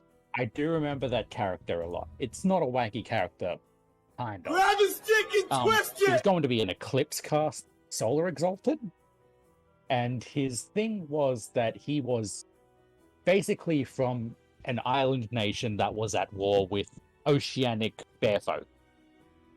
I'm tempted to call them the Fuath just to finish the whole reference of being fairy waters, water fairies. But he was the second son to the Admiral General Governor person who ruled that maritime nation. He covered himself up because he was completely hideous, because he is one of the Ysir, which are sorcerers who kind of don't look very good when they're just not sorcerers. Very unfortunate situation for anyone that is not a sorcerer when you're from Ysir. Yeah. There's also the fact that you're a slave if you're not a sorcerer. Ysir, but that's a whole different situation. He is not from Ysir, his mother is just Ysir. Completely different situation. Completely different. Anyway, he did not fight in combat, but he had a giant golem fight for him in combat. So he just stood back and let the gigantic stone monster punch things out. And now I am just remembering a thing from the first campaign I ever ran, which you were not actually there for, Rosemary, but Yeah, I believe you. it was the Western campaign set in Exalted's Western Ocean. It was originally pitched as a treasure hunt, but things changed because DM whimsy and also first time DMing. Mm-hmm. One of the tombs they went to kind of pillage was that of one of the players, this Dawncast. And that Dawncast had a thing of just punching every problem because that's literally all their character sheet had. Literally, just stats in punch. And slaw and sword. And bow. You get the idea. It is just what all it is. Dawncast It abilities. is what it is. You know, because Dawncast didn't work in 2E. Yes, this was also 2E. Oh, it was So that's 2E, yeah. Yeah, so 2E, it makes a lot more sense of why it was just all Dawncast ability. So their character was literally just punching. One thing they decided to punch was a statue guardian of the tomb. Now, it is initially just a statue. Oh no. Unfortunately, they punched the statue. Oh no. I see where this is And- going. Unfortunately for them, they lost 6 health levels when it punched them once. Rip and piss. It was very for the follow-up. painful to watch. I felt bad because I didn't fudge the rolls at all. I just watched it happen, and it was like, I could not process it. It was just painful. It's a me. And that's the most Definitely not painful Metal thing of- Mario. Okay, I believe you, not Metal Mario. And this is coming from a game that also had Coffee Bean's Lunar Exalted Dig gets slashed from The sex shark! I'm sorry, I love the Diarg. Sex Shark. We love the Sex sex shark. shark. Sex Shark got Who's lurking punched behind your by- chair? It's Don Musa! Yes, that's me. Hey, He's Jazz. behind there because she's very tall. Yes. Dawn is 7'1", 7'2", I think. Coffee, coffee, coffee, coffee, coffee. The sex shark coffee, did. Coffee, coffee. The what shark? The sex shark. We should explain Dig, I think. Coffee That Bean's not reminds here me of to like a explain. band's name. I can't remember what it's called. Alright. I'm afraid I can't help you there. Ninja Sex Party? Yeah, that's what it is. It's just Shark like sex so out of party. the blue. Owner of the Sex Shark Coffee Bean is in chat, but I will explain for them that they made a Lunar Exalted whose thing was just being personality incarnate. Yeah, if you If you want to. want to.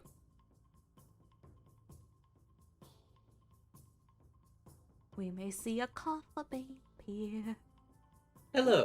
I'm not joining for the full time, but I am joining long enough to give a quick summary of my own character. Most excellent, as my good I am- bitch. I'm a fallible person who doesn't kill me. But yes, basically take Prince Sidon from Breath of the Wild and make him hornier. And also make him basically invisible. Or not invisible, invincible. So I love how he's just as you started talking about him, the applause played. Very well timed. Excellent. So your Perfectly character was just the guy from The Shape of Water, but stronger. And sexier. And sexier. And And even faster. sexier. I think a good portion of the internet would disagree. No, it was literally supposed to be just sexier. He's Appearance still- 5. AKA he's literally as hot as he can be. And I think he had high charisma too. He by the end of the game, he had maxed out both charisma and appearance and dexterity. I'm just imagining like King Shark, but trying to seduce everything instead of eat everything. It's King Shark, but thinner. Yeah, it was like King Shark, but more twunk, less hunk. and this perfect package King back to Shark pair of is- perfect packs. Pow! Because Nanawe is just broad, but Dig is more lean. Yeah, No, yeah, he was Which is- lean. He had a swimmer's build, which is the hottest build. Oh yes, the hottest bitch in Exalted's creation is a diamond butterfly. Yes, You but know that's what? That makes unrelated. sense. But yes, But, I will finish the summary. He was an island prince looking for riches and adventure, and he was very sexy about it. And he was also part shark, And we all loved Diarg. and we all loved him. We Very all loved him, popular especially, character. Very popular. especially when he ate a bunch of Lintha pirates. Yeah, it was a Jumped out of- shapeshifter. He had just gotten the ability to turn into a megalodon, so he just turned into one and slid across the deck of their ship. The thing is that the thing with that is that I'm pretty sure he was a thresher shark as his spirit shape. Yeah, his default shape was his default animal shape was a thresher shark. Wait, I'm gonna imitate But it. he- Everybody look at your screens. Okay, hold up. Yeah. There she go. I There love she being a go. VTuber. Amazing. But Dig could become a big thresher shark. A really big one. Gotta decide. So, in case people don't know what thresher sharks are, they are the sharks that can jump. Oh, that's terrifying. Because their tails are really long, they can speed up and then jump because of it. Their Terrifying. tails are so long and frankly dangerous that I actually took the scorpion tail merit on him to simulate it. Ooh. Oh clever. yeah, they can actually whip the tail around to stun fish. That's how they hunt. They whip it around and it stuns the fish. I whip The my only thing tail is back they're and forth. I terrifying. whip my tail back and forth. Their, Yeah, when- their when- faces are so like blunt and short. They kind of look a bit derpy. Okay, so the funniest thing, because of that, in Exalted, for the record, there was a Lunar Charm in 2nd edition where it was just you make one attack with each limb capable of attacking. So he would swing with a trident, a spear. He would bite you. He would kick you twice, and then he would hit you with his tail. It was amazing. That is so fucking cool. The reason I bring up Dig is I because fade back into Dig, the shadow now. I shall Stop now that making we me have explained horny! Dig, I shall explain why I bring him up. Because Dig, so other than that one other time that had me just yikes from how much damage happened, Dig was mentioned as being sort of almost invincible. Except Dig was doing his invincibility through natural soak. And this was 2nd edition. And the Blood Ape monster thing that hit him did aggravated damage, which ignores natural soak. And Dig took a pretty big hit from that, and got a cool scar from it. Big boy. But it just... I try to be very forgiving when I throw NPCs at my players, because I like to make it a thing that's fun rather than just hard. Yeah. And whenever things hurt more than I expect them to, I am also shocked. Yeah, I had that exact same experience when I was running Plague Town. And I went from Sometimes barely touching people to almost killing them in the course of one singular combat. Oops. Yeah, sometimes things hit harder than you expect, I and made you get a bit... I made the fish a little too hardcore. For all you Dwarf let's Fortress see. fans. Zakaric. Matsujiro dies in the first roll of the game. Oh I'm yeah. Still mad about that.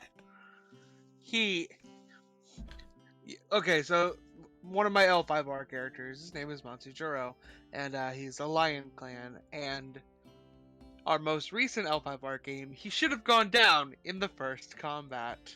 The only reason he didn't is because Vitreous thought it would be A little better. unsportsmanlike. It'd be a little unsportsmanlike to absolutely give my character with the first dice roll of the game. The first dice roll in the first combat. I didn't even make them that strong. He just rolled like a champ. They just rolled like a frickin' god. Yeah, my dice, for whatever reason, really like to kill people. But Well, can't I guess do it's shit if I'm a player. I guess it's fair, because like there is the whole running gag of I just crit everything, so I die first. That kind of reminds It's me not of just my crit. first Your D&D. dice rolls are fucking way too big. We know he's not cheating. We've checked, but still. It's just the Do you heart of want the to hear what dice. happened in my very first D&D combat session? Ooh, do spill, do Yes. spill. A goblin raiding party attacked our wagon. Our Furbolg monk kicked off a goblin's arm. The goblin was still alive. My dwarven artificer picked up the severed arm, beat the now armless goblin to death with it, and then yeeted the arm with enough force to nearly one-shot another goblin. Holy shit! Over 30 feet. What the fuck? And this was like pen and paper D&D in person. You can't fake that. My very first D&D session. Yeetus Deleted. deletus. He proceeded to keep the arm as a souvenir. I almost choked on my ramen. It's nice just keeping it on as a souvenir. And But- another character of mine became a master firebender at level 5. Okay. So an elemental monk, I'm guessing? Fire Genasi fighter sorcerer hybrid. Oh Oh. no. Oh no. His name is Whacky. He grew up as a gladiator, and what happened is they were escaping an angry group of like evil dwarves or gnomes. I'm not sure. They were short people, dark skin, very malicious. Short people got Ah, yes, I am just nobody. accidentally reminded because of fire and such of another character I played, which was in Wrath and Glory, the Warhammer 40k tabletop game that isn't Dark Heresy. I played a librarian initiate of the Salamanders. Oh no. His name was Linnaeus, and he was... I originally pitched him as being an Alpha Legion member who was disguised as Salamander. That went out the window because the DM said no. That's fine. Yeah. So I just decided Everybody to go wants to be full in the Alpha Salamander. Legion. It's just funny that you can be just imagining an Alpha Legion member trying to be a pyromaniac Salamander. Salamanders are just a top tier chapter. Agreed. Yeah. So Thoroughly agreed. Instead, I just played a very friendly Salamander initiate. Isn't that just a salamander by default? That's just a Yes, salamander. but also just a salamander, but a librarian initiate. No, I played a salamander in Deathwatch who was the medic. So I would have multiple opportunities where I would be like, hey, I'm going to use my heavy flamer. Don't, you'll burn me. It's okay. I'll put you back together when I'm done. The thing is, Fire cleanses all sins. the funny thing about my salamander was, though, that I had a few fire spells to use. Oh no. And anytime I used a fire spell, the warp shenanigans thing came up because for some reason the dice just said no to me trying to do any fire stuff. Oh no. Well, it didn't say no because I still succeeded the roll. But sometimes when you use spells, the warp decides to lash out and do stuff to add to it, even if you succeed.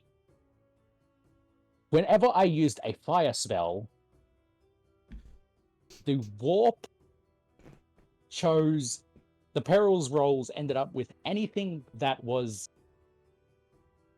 frozen and cold, as if the warp itself was telling me to chill.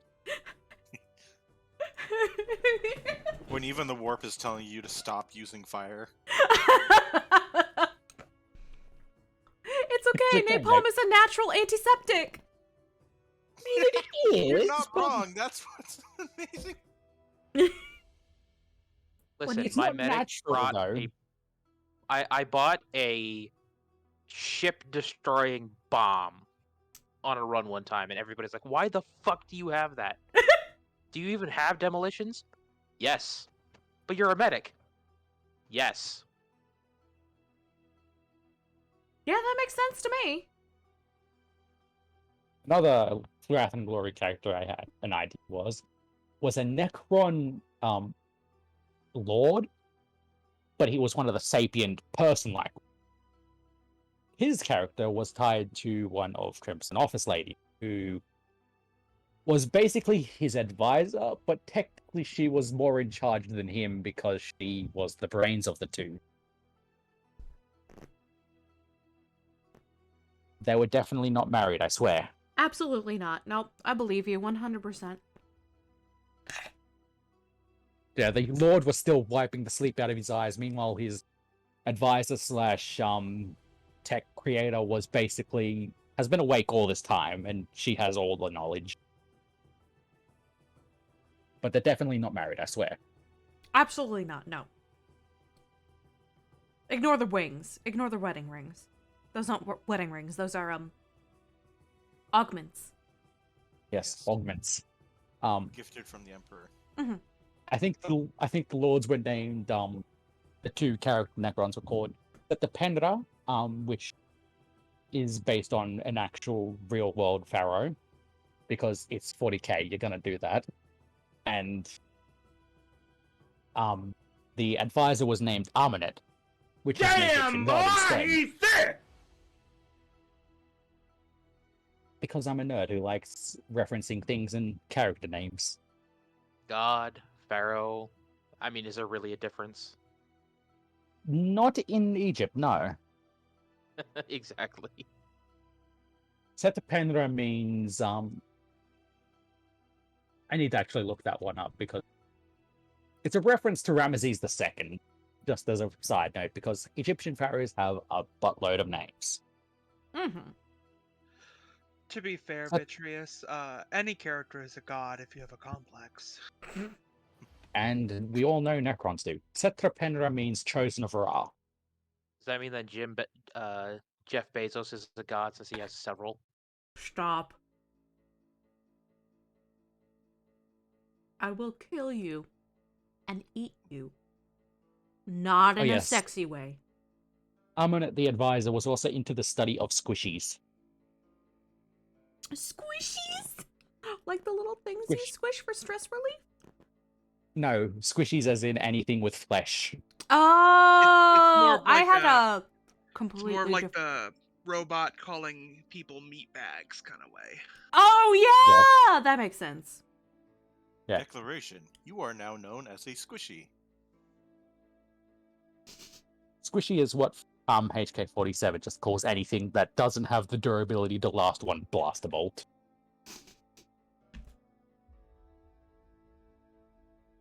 Admittedly, blaster bolts hurt. Why did you play the Pornhub soundtrack? What the fuck? Because squishies. I never finished my thing about Pwahi becoming a firebender by accident. Oh yes, sorry about that. That's okay. You know. But they were trying to get to this one place because they were being chased, and their guide had like run off ahead to look for something.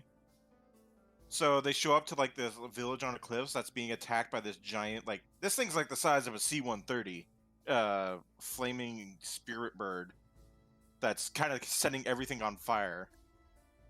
So while my two other party members are like trying to put out the fire, while he like uses his natural like fire ganassi ability to control fire, I got a really good roll. No. So I'm holding back like a raging wildfire while the villagers are fighting off this bird. And that's how he became a firebender. Like, this was not a small fire. This is like California was on fire kind of fire. So the best kind.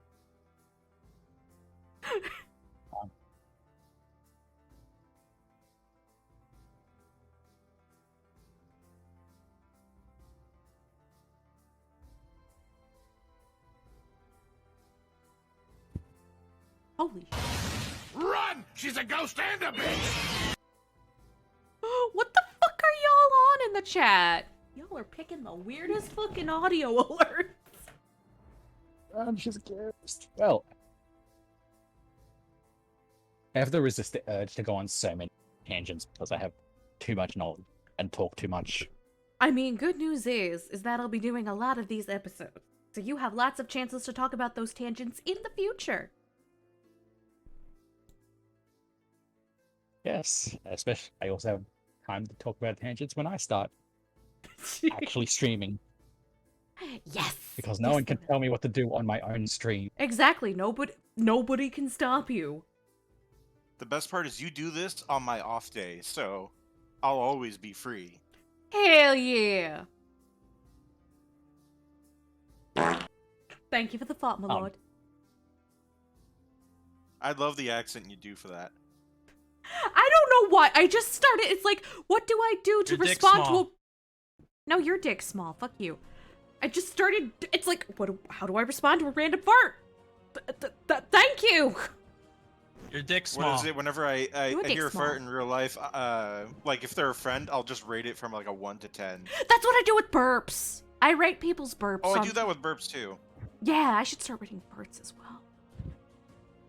Because people always get so bashful, so I'm just like, oh no, that was a solid 7.5. Don't worry about it. Damn, boy, he's thick!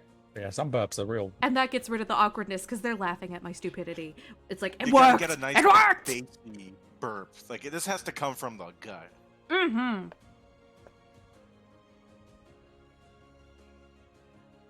So, small tangent about Scion, because it's a fun session and I need to vent some of it because I love talking about Scion. Making me horny! No, One I of will my literally favorite never things stop.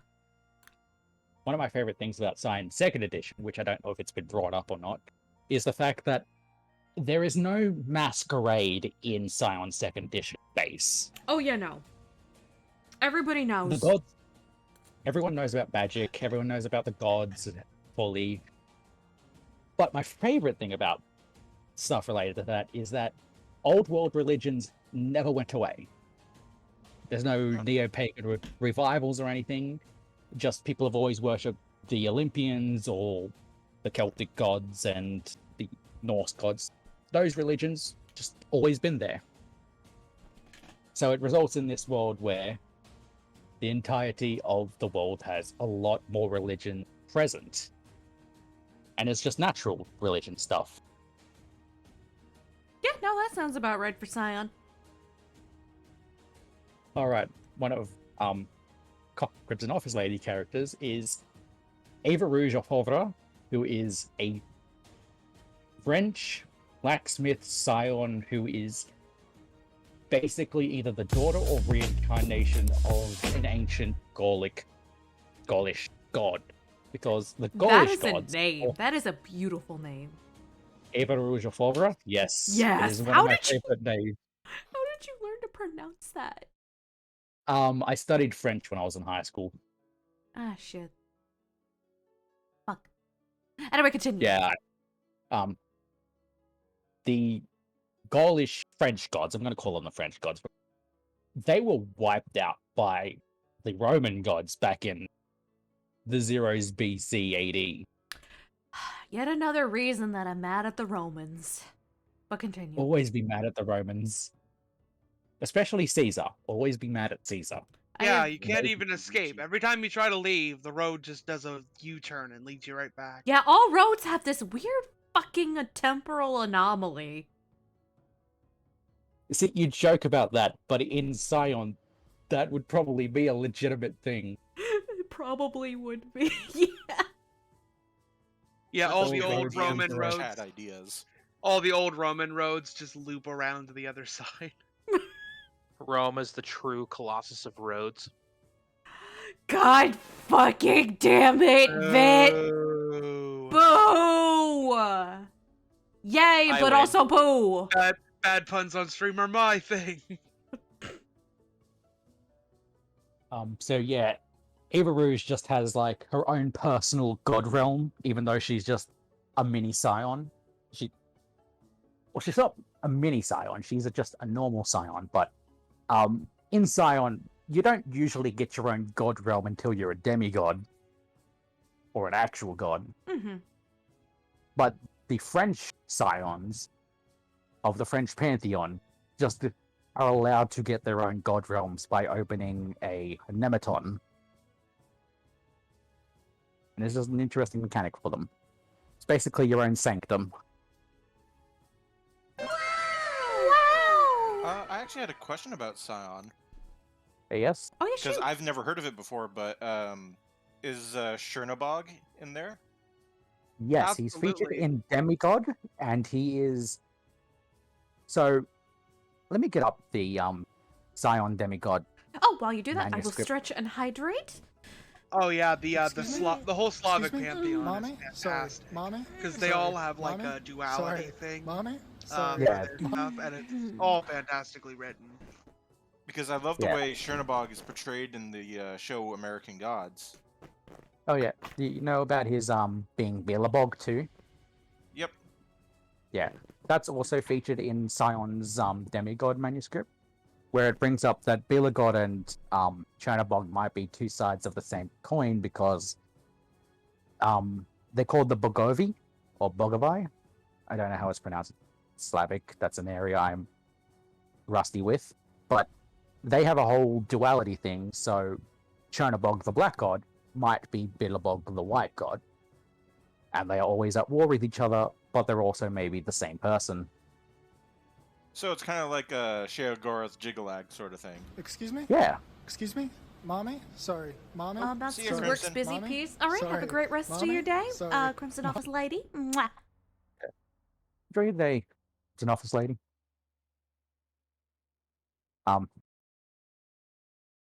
So Scion basically has additional books that add in more pantheons and more rules. currently there is a total of 20 pantheons. I think so. I'm bad with numbers, but I think so. Yeah, I'm doing guesses because there's 10 in the base book, there's 5 additional ones in Mysteries of the World, and there's 5 in Demigod. Oh, you know Got- a monster I'd hate to fight? Oh, what's that?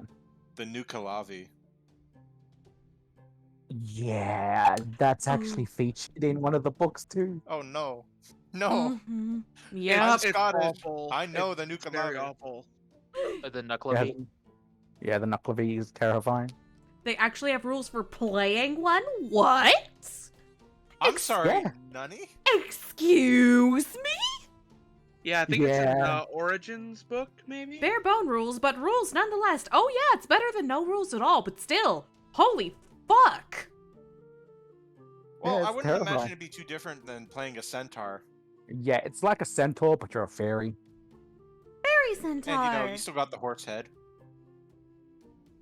Of course. Without the horse head. All right, there is an additional book that's going to be coming out eventually called Once in Future. Ooh. I'm So, guessing we're can gonna anyone get guess what's Arthurian. Arthurians. Yes, but more. It's that, but Ooh. more. We're also going to get a Welsh pantheon. Oh my god. Yes. Oh no, and I thought the Aztec pantheon was difficult to pronounce. I know. Our tongues are gonna be. I almost said fucked, and then I realized that would be Monka TOS. Who's ready to try to pronounce that one Welsh goddess with 3 Y's in her name that are all pronounced differently? I'm already scared. What's up? One is silent. There's no context clues for which one. Rose, I'm gonna send you something in the no voice thing. Uh-huh. Make a character from this town. Oh no. Oh, I've seen You know this. what? Oh You know what, Coffee Bean? You can have one of those as a pet if you come into the voice chat and pronounce it correctly.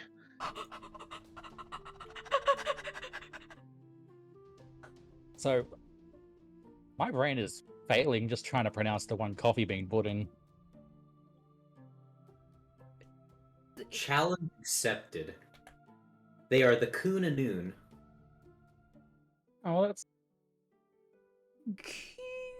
It's the one Welsh I can pronounce. I followed a Welsh YouTuber, and he would name his ships off of stuff from Welsh mythology, and so his first major warship in a game was the Coonanoon. That's oh so my God, they cute. don't have a longer town name. So, two of the, there's a few Welsh individuals I know. There is Arawn, there is Pwish, which, looking at Pwish, you would not be able to pronounce it. Oh yeah, no. Because because it's PWYLL. Welsh in general is just hard to pronounce. Welsh scares the absolute fucking piss out of me. I love how people rip on English and then... And then Welsh exists. My favorite Welsh name is actually a real mountain in Wales. I'm gonna type it in chat. Oh god. And it's gonna be great. I will try to pronounce it, just for the entertainment of everyone. Just while we're on the topic of hard to pronounce, I'll put one from Irish No. mythology too. I kind of figured I'd be wrong. So there's one place in Ireland that has very hard to pronounce name in original form, which I'm gonna put in the chat for people to try and guess to say. Oh my God, I just realized the United Kingdom and Ireland are just like a collection of countries that just give a middle figure to language. Okay, I'm gonna take a crack at the Irish. I want to say it's something like Honk Nariv. No. Damn. Oh, Rosemary, mine was Here Widfa.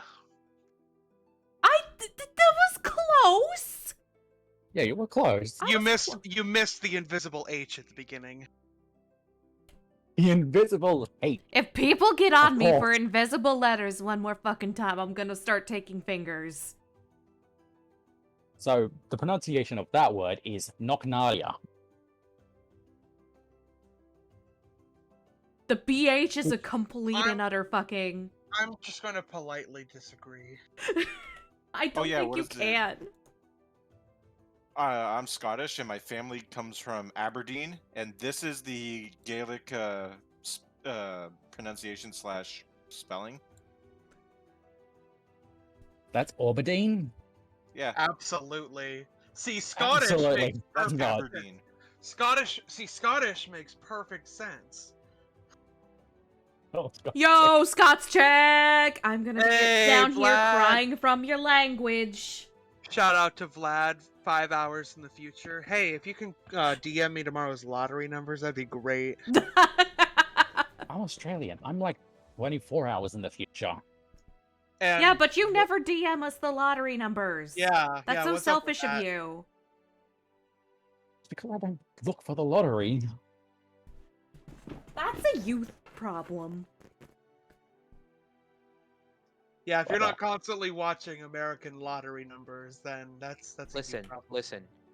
Australians already use all of their information of being in the future to give us the flu vaccine. Yeah. You know what? That's fair. I'll take it. Also, to be fair, with as bad as some Australian internet is, there's probably a full day delay on that anyway, so... You know what? Yeah. On the note of my being Australian, because I am not just Australian, I am Aboriginal Australian. Ooh. My heritage specifically is from Wiradjuri and Kamilaroi countries, with a hint of some other stuff that I forget the names of. Fortunately, with Aboriginal languages, they are very phonetic in their spelling, usually. Oh, that's convenient. So, like, trying to think of an example of one of the... Because I made a whole Scion pantheon of my ancestral spirit. Not gods, specifically. Not gods, because we don't have gods. Mm-hmm.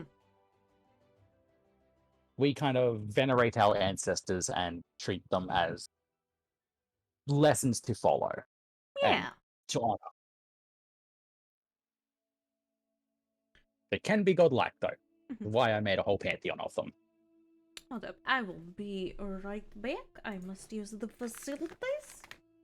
Y'all can keep talking. Yes. I shall go on my tangent of being Aboriginal and mythological stuff with that.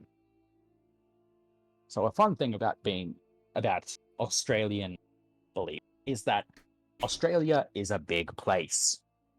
A lot of people don't know that, I think. Or at least they sort of know it, but they cannot process how big it is. I don't know. I live in Canada. Canada like is about as big as Australia. So the thing about Yeah, I the was map about to say, it's is that the map lies. Yep. Because it's trying to accommodate for the globe part of things, and that causes weird map stuff. Distortions. Yeah, distortion. Like Greenland islands being the size of Australia or Africa. Yeah, even though it's not.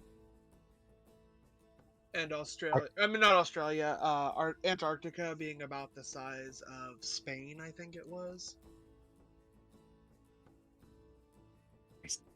Was it? On the Mercadian map, it is.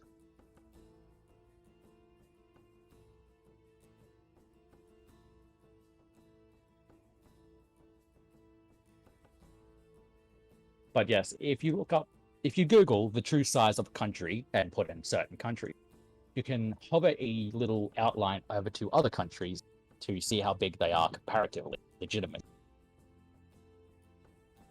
Like, Canada is big, obviously, but it is not as big as the map we usually use tells us. It's like Greenland- the second largest country by landmass, if I remember correctly. Yeah, Russia is still pretty fucking huge. You know, what with the whole 2 continents thing. Still big, not as big as we think it is. Australia is bigger than people think it is. Because they hear, oh, it has only had like 7 states, it's not that big. Meanwhile, it's about as big as America, give or take. The United States specifically, not I mean, all of Australia has 3.5 above. time zones, so yeah. Technically, we have like 5 time zones, but it depends on if it's daylight savings or not, because we can have 4, I know. 5 on one time, or we can have 3 during the most of the year. Ooh, It's a hello. whole thing. Yeah, that reminds me of, I think it was a Tumblr post I saw a few years back. In Europe, you drive for 3 hours and you've crossed 2 national borders. In America, you drive 3 hours and you're just in the next state. In Texas specifically, if you drive 3 hours, you're just in the next town. And in Australia, if you drive 3 hours, you're just 3 hours away from the town you started in. So, funny thing about that, because I live in rural Australia, technically. Where I live is 1 city away from my grandmother. That place is 4 hours away. Holy drive. shit! Sheesh! Oh yeah, the state I'm in right now, it's an 11.5-hour drive from my house, and we take that trip exactly twice a year to see my grandmother. Yeah. The province I live in, I can drive for a full day, and I'll still be in the same province. Yeah. It's actually a 3-day drive to get to a different state from where I live. Wait, Australia has states? Yeah. Oh. And territories. Neat. We have... The states are Tasmania, Victoria, New South Wales, Queensland, South Australia, and the Western Australia. We have 2 territories, the Northern Territory and the Australian Capital Territory. The Australian Capital Territory is tiny.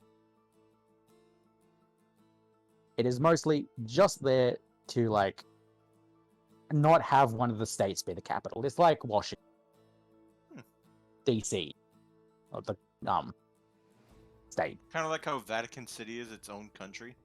Yeah. Yeah, when I first learned about that, I was like, wait, what the fuck? Yeah, they have their own military too, I think. Yeah, the Swiss Guard. Yep. They recruit exclusively from male Swiss who are between 5'9" and 6'2". Yeah, and like the requirements to be a Swiss Guard are like surprisingly like strict. Oh yeah, they Huh. go through like Black Ops training regimens. That is... Imagine what the making a heck? character based off one of those, though. Oh great, now you just inspired me. Yes. But I Excellent. got distracted with my whole tangent about Australia being big, that I didn't get into how Australia has a lot of different countries.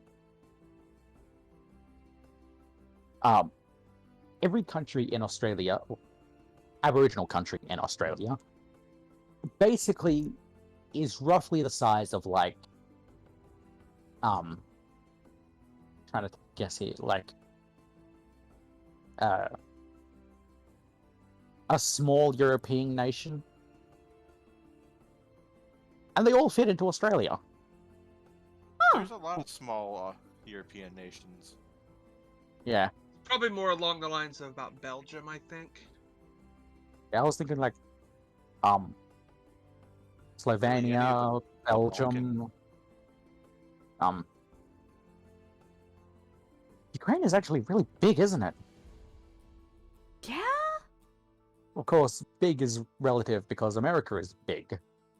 But America is more like a bunch of different countries saying they're one country. That's You know exactly what? going That's on. absolutely correct. That's what it 50 feels like countries in a trench coat. sometimes.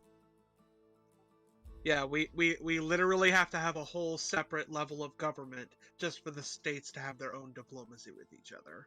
We're basically the UN, but much less functional. Or not the UN, the EU, but much less functional. You know, that also, it's just you go into a different state and each state has an entirely different like cultural feel from each other.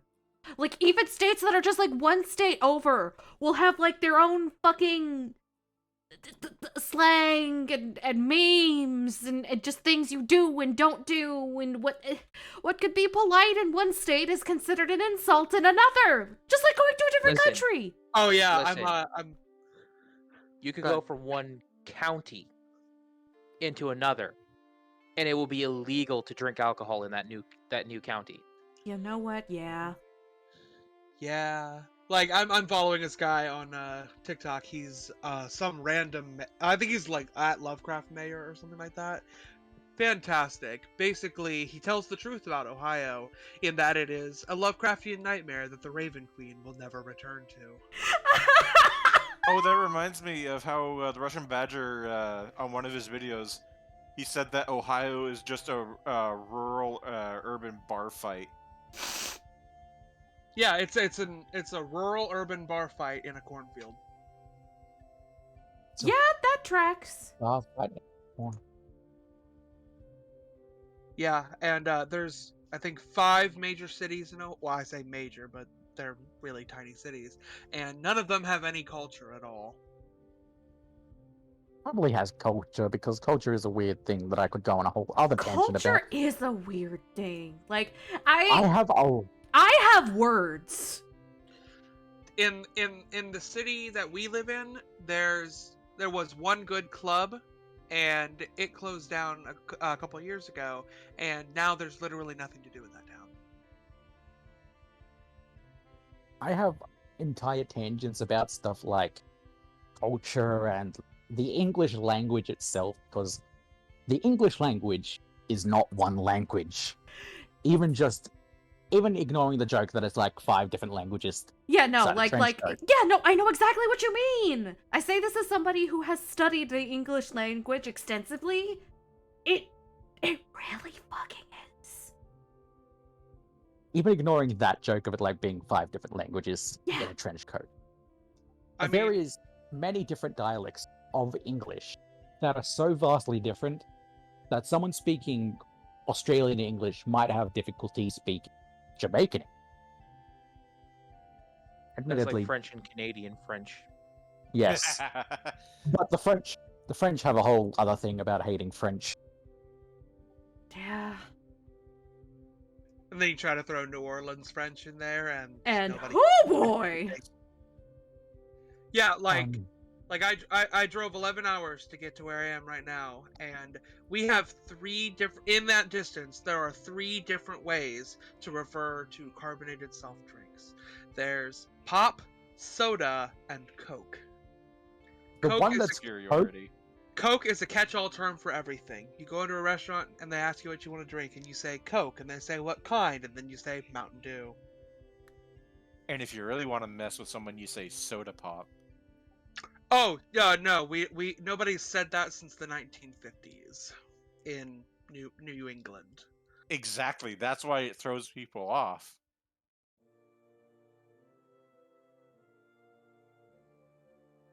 Meanwhile, in Australia, we just condense a lot of things down into one word. Like, we call chips chips and fries chips. Mm-hmm. We also call trying to remember because remembering things on the fly is difficult. Right? It usually comes to me. Well, I mean, there is a word that I've seen a lot of Australian TikTokers use that they just use to refer to everybody that they interact with. But I don't know if I can say that on Twitch. Oh, I know exactly what you're talking about. I'm sorry. I'm going to say redacted, because redacted is very, very, very gets mean the points word. across. But it's not used by everyone, but it is used by friends, between friends, and also someone you're trying to be friends with. Yeah. Oh, is this the C word? Yes, it is the C word. Absolutely. We are not saying it because Twitch. We don't want Let's- Twitch going Wait. after us. For chat's benefit, that C is not for cookie. Wait, hold up, because I've been...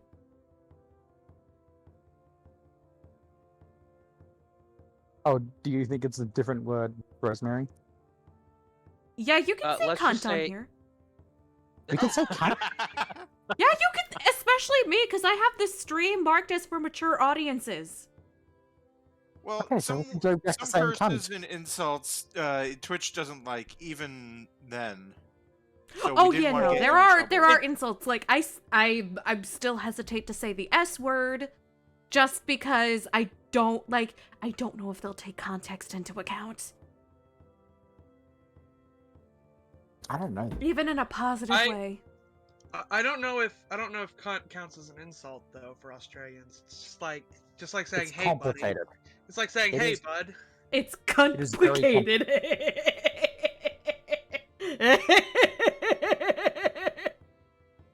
It's all about cunt. So it's like, nah, yeah, and yeah, nah, and nah, yeah, nah. Yeah. Okay, so nah yeah means yeah, and yeah nah means no. And then yeah And- nah yeah means probably yes. And nah, yeah, nah means probably no, but maybe. And then it's like means I will not do this. I think there's a whole song about it. Yeah, nah, yeah, nah. Yeah, the more times you switch back and forth between yeah, nah, and nah, yeah, is the more sure you are that you're whether or not you're gonna do it. Yeah. Nah. Maybe. No. And if you say maybe, that's just a definite no. Oh yeah means maybe, no means maybe, and maybe means absolutely not. You trash, get the hell out of here. No, that's I'll think about it. Maybe I'll think about it. I'll But think probably about not. it. I'll think about it means I've already forgotten what you're talking about. Call me out like this. The memory of a goldfish here. I hear I- Coffee I- Bean goldfish. laughing in the other room. My memory is absolute dog shit. Like, my Rosemary said earlier that I have a twin, and this is the truth. And I planned his surprise birthday party one year, and forgot it was my birthday. I love that story so It was fucking much. It was a god awful party because I was like 12 and I didn't know what the hell I was doing, but I did it, and I forgot my own birthday.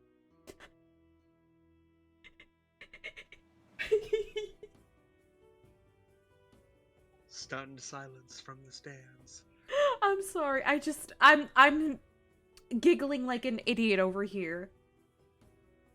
I am actually laughing, but trying to keep my voice down, so it might not be coming through the mic. Yeah. That do be happening. Because...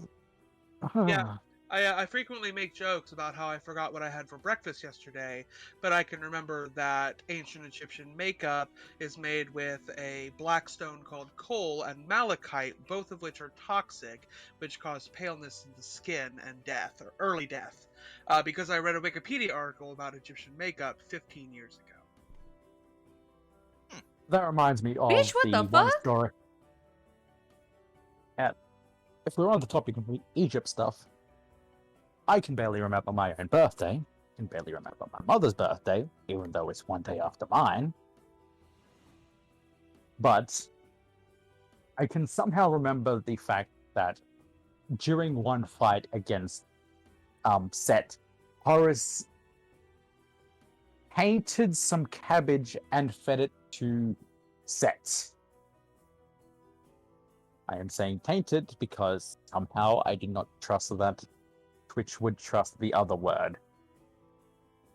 Piston? I don't know the myth. I'm gonna stop trying to guess now. Do not try Oh! this. Yeah, coom generally works. Coom works. Yeah, like even Yanners gets away with saying coom, so... Yeah, Cool. that reminds me of my second favorite Egyptian deity, vaguely. It's Hathor. She's the goddess of fertility, music, and celebrations. She's literally the goddess of sex, drugs, and rock and roll. Yes, I did steal that from Facebook yesterday. As It's you okay. should. Most jokes are just repeated anyway. Wait, we've gotten wildly off topic. We haven't talked about tabletop gaming in like 10 fucking minutes. Well, you know, it's just your standard session of D&D at that point. You know what? Yeah. Yeah. Oh Yeah, my god. chat. When I run games for our IRL group, I have an app on my phone that sounds like that little bell on the hotel counter that I have to ring because everyone, including myself, will go wildly off topic. Oh, you know, trying to run a game of D&D with like when everybody in the room has some form of ADHD/neurodivergence is a pain in the ass. I love my friends, but collectively we are a pain in the ass, and I fully admit this. I plan for So- 3 hours of gameplay and expect it to take 6. Yeah. So one tiny detail is that whenever I talk about myth, in the back of my head, I am also talking about Scion. Yeah, Rose.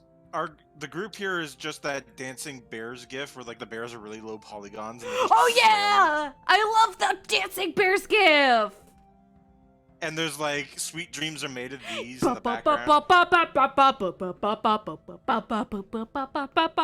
that's our group. I love how when I bop my head a lot, the bread that represents Vitreous just goes apeshit. Like it's trying vaguely to keep a hold on my head. It also vaguely turns when you do. I have no idea That what is you're talking amazing, about. Brad. God damn it, hold still. Now! But I can barely Yeah, hold but on. if I might go on another Scion tangent, Yes. there is one additional splat that I forgot to bring up. That is Scion Masks of Mythos. What is Masks of Mythos? Basically, Scion, but you're doing stuff in the Cthulhu mythos. Got it.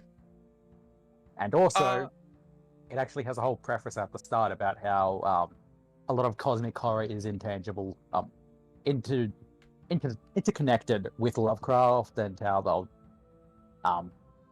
about who he was and such, and trying to separate him from the cosmic horror genre Yeah. a bit, even though it's using stuff from his writing and such. Yeah. Yep. My favorite thing about Masters of Mythos is the pantheon-specific purview, because all the gods. So everyone in Scion has their own areas of divinity that represents their purviews and such. And the game mechanically represents this with certain groups of purview. So like beast, art, beauty. But all the pantheons have their own unique, specific purview to represent their kind of legendary abilities and such.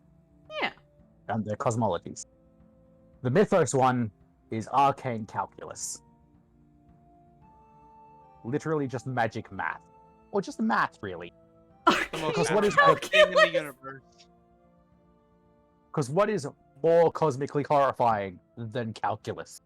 Just gonna make a Scion who's a mathematics major who dug too deep. As a person who took Calc 1 3 times, I absolutely agree. It is The the mathemat- devil. So Oh, the sorry, I had to mathematics. teach myself trigonometry. Oh, you poor motherfucker. I'm so sorry. They gave us a math. I'm a millwright. And for our math class, they gave us a math professor that had never stepped foot in a shop before. He was a math major. And the math that we normally do is like high school applied math. We're used to like reading tape measures and shit. Yeah. But on the coffee beans note of a Scion who's just a mathematics major who dug too deep, that is a very valid character concept in Master of Mythos. I think that is actually one of the ready-made characters that you can just use. I'm just gonna make a Masks of Mythos character who's like just an actor who performed the King in Yellow. And also do that. How is he alive? Oh, raid boss time. Oh, hello, Vesper and Raiders! Hello, hello, hello! For those of you who don't know me, hello, I am Rosemary Darling. I am a unicorn author MILF. We shitpost, we talk about tabletop games, we talk about regular games. We talk about all kinds of stuff here. Rose, That what the is heck Bread is Bunny. what the heck is on your head? It's my mod, Vitreous Persona. He is being represented by bread because he Hello. doesn't have a Fugi. So he's the bread. We were just talking about stuff, Scion stuff. Yes, we're talking about all kinds of tabletop games at the moment. Because originally we were talking about crazy character creation ideas, and then we got wildly off topic, as is what tends to happen on this show. But you know what? Yeah, I'm yeah. proud of it. Yeah, we were trying to pronounce We're not ashamed. Gaelic names at one point, so yeah. And Welsh! Don't forget the Welsh! And Welsh, so we've absolutely stayed on topic the entire 3 hours. Oh, yes, no, absolutely. We've totally stayed on topic the entire... I can't lie anymore. I can't lie. We were just talking about how calculus was magic and definitely causes insanity in people. Which is ironically us getting back on topic. Don't you Titanic flute at me. We're getting back on topic. It's Carrick, you traitor. Traitor. You betray me. I mean, it's free for subscribers, so I think I I'll will... just leave it. But the Master of Mythos, since we're back on track, sort of, even though we just got raided, so we're a bit Oh, no, you're fine, still Cabal. processing that. It happens. The Master of Mythos. Maybe I should recap what Scion and that is for our view. Oh, yes, please recap what Scion is for the new viewers. So, Scion is a tabletop game about playing heroic, divinely endowed heroes in the modern era. It does this thing where there is no masquerade like in any World of Darkness games or like in Percy Jackson where they have the mists or what it's called. Everybody knows about everything. Everyone knows magic is real. Everyone knows gods are real. Everyone can interact with their gods physically, not just spiritually. Like, you could physically Lord call up your god and go, hey, what up? So I'll probably get back to the Aguilar in a bit. But I love the Aguilar. It's fantastic. the Aguilar is great. Also, old world religions never went away. They're just a thing that exists in the world of Scion. Mm-hmm. Mask of Mythos is an extension onto that, which adds in the Cthulhu Mythos nonsense. For those of you who are like me and are craving some Call of Cthulhu action, but don't want to go through just any old game because there's a lot of inherently problematic shit that some people love to bring to the forefront, but I'm trying to avoid because I'm a Twitch streamer and I can't afford that. And also just because I don't want to deal with it in general.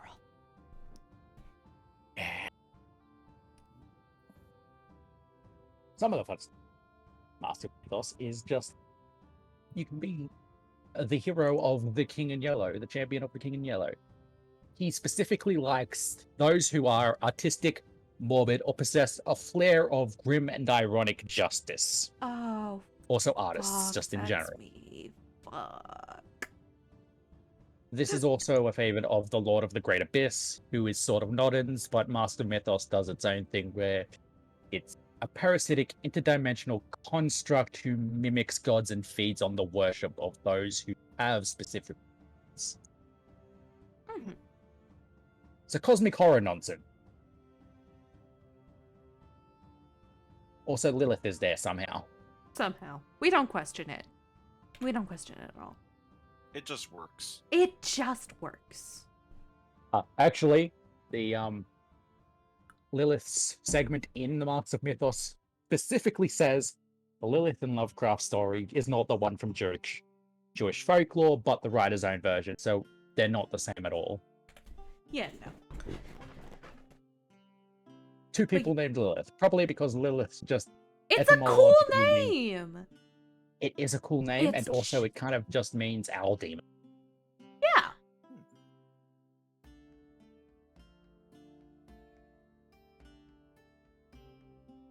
Comes from Mesopotamian, Babylonian, Akkadian languages. Ah, Babylonia. Good chapter in Fate Grand Order. One of the best ones. Have you seen the anime? I have not yet, but I have been meaning to. I would love to. I could do a watch party on Discord. Wait, what about Discord? I said I could do a watch party on Discord, because I'm not stupid enough to try that shit on Twitch. Unlike a bunch of partners who I will not No, you just gotta make sure it's Gordon Ramsay. Yeah, but then the VOD will get DMCA'd on YouTube. Well, all you have to do is hack into a partner's account, steal their credentials, and then you can't get in trouble for anything.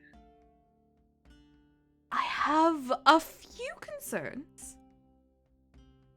Just a few. Is it because one of them is identity theft? Yes, one of those Twitch, concerns is identity theft. Judging by your reactions, that was a joke. Yes, Twitch, for legal reasons, that's a joke. I love that song. Covers my ass all the time. Just like Song to there, throw that out there just to make sure. Just a lovely song of legally, this is a joke. For the sake of humor and entertainment. A joke that keeps my account from getting banned.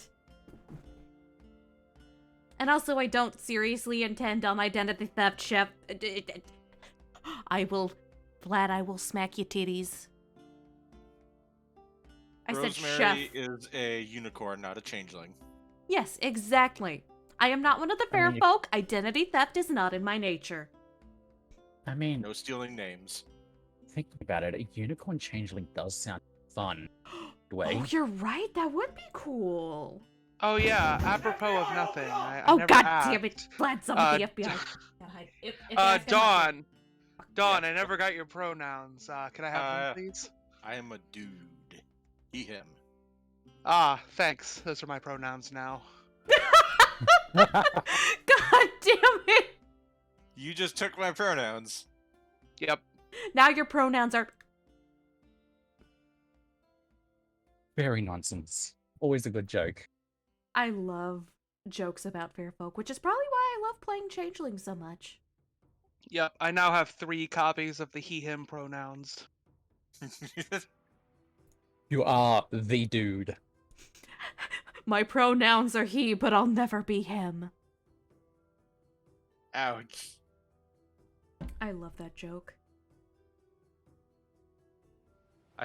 My favorite meme is still, I am a purple dinosaur. But no, you're not! Oh yeah, telling blatant lies in front of a fair folk and watching them squirm.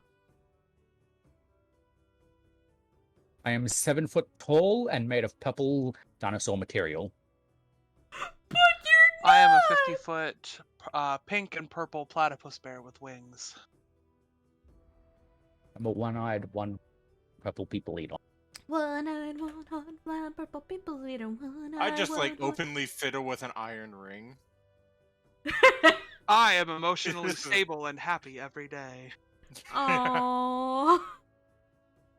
Depression jokes. Self-deprecation, always a good time. Mm-hmm. Yeah, I love depression jokes. They kill all the time. Bo. See, my favorite thing about depression jokes is that they're just a blast. My preferred jokes are self-defenestration jokes. Oh yeah, throwing yourself out a window. Yeah. I love how we I have a make a word joke for about- that. I mean, yeah, love just throw them out there. Throw them out there. Just throw them out there.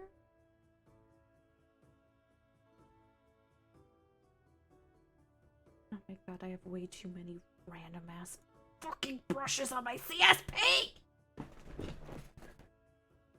And anyway, I go. Alright, have a good evening, Vlad.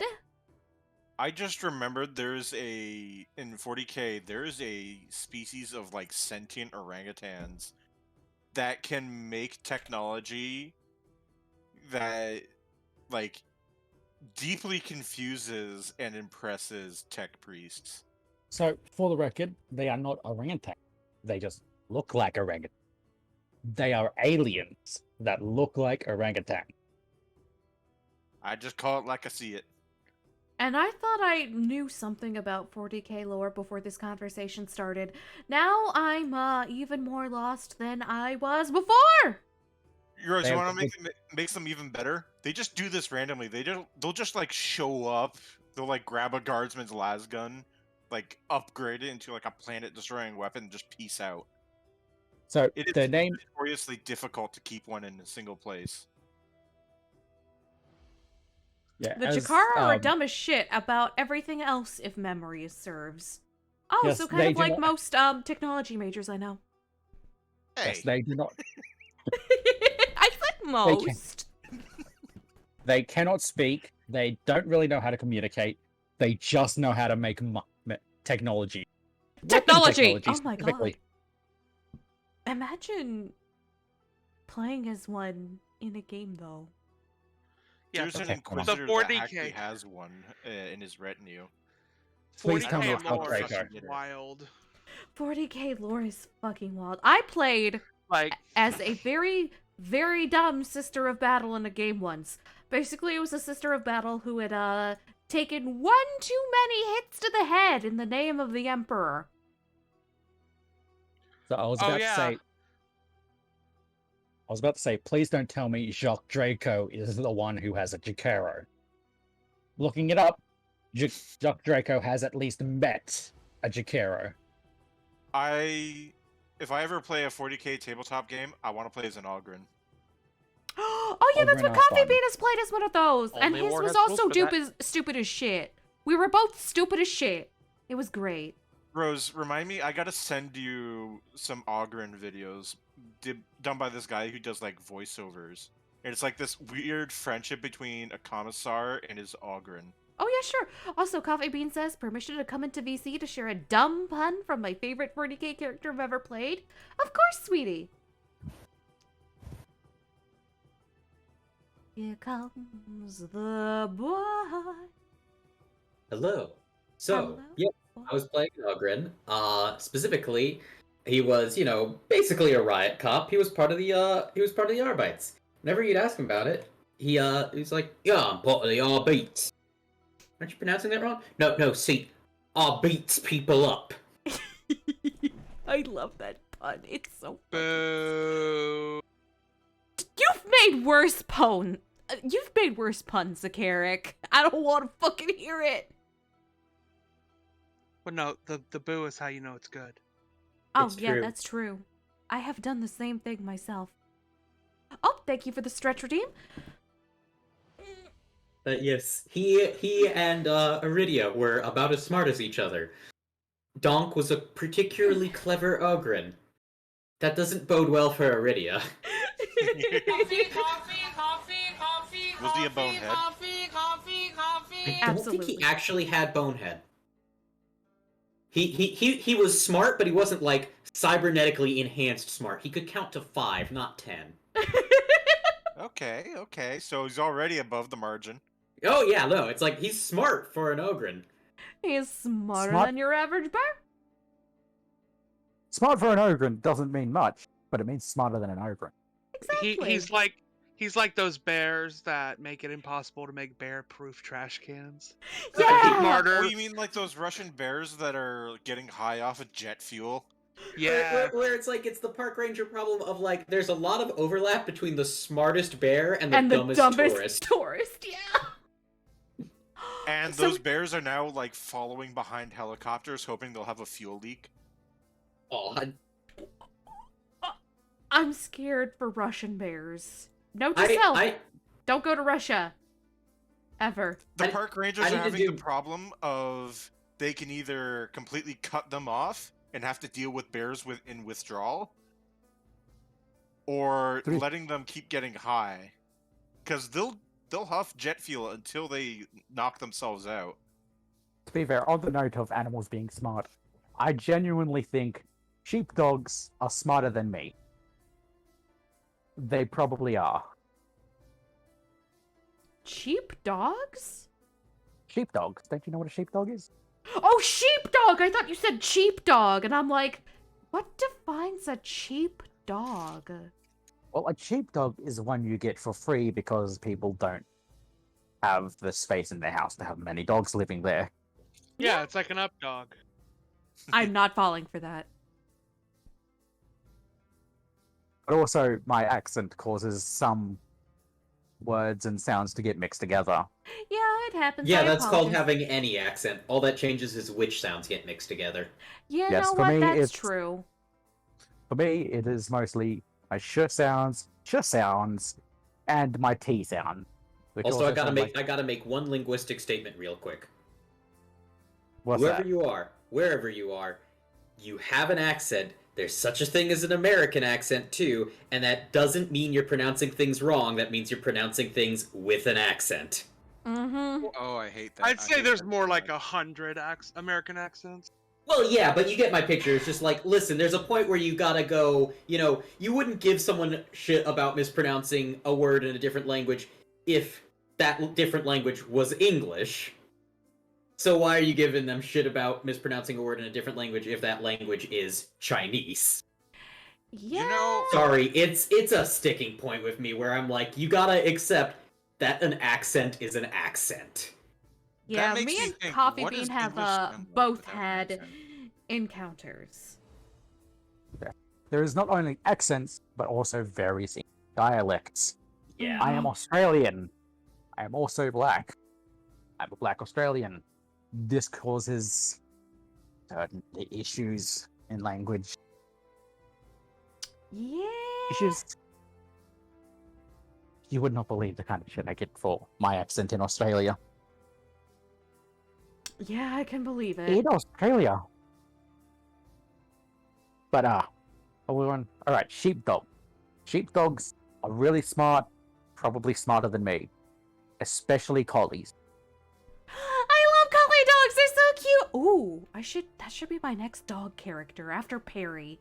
After I make Perry in something, I need to make a sheepdog. Because Perry, I never mentioned his breed earlier. This is the best part. I'm gonna get a picture of his breed up before I reveal what he is. I used to own a bloodhound. Oh, this is a really... Oh, no, this is an even dumber picture. Oh, yes, this is a good one. This is a good one. Okay. Because... Is this a corgi? Because Perry... is a Pekingese! Oh, no. Who punches Nazis. Wait, are you showing it on Uh-huh. stream? Yes. Oh, okay, I'm Yes. still waiting for it to catch up. Yeah, Love lovely. this fluffy boy. Love one fluffy dumb boy. Oh my god. I decided to Google it because the stream's a bit slow. But... Oh, there it goes. Oh my god. It's the Your exact next same dog image I was character looking. should be Broomhilda, the border collie. No, not a border collie, just a normal collie. Oh my god.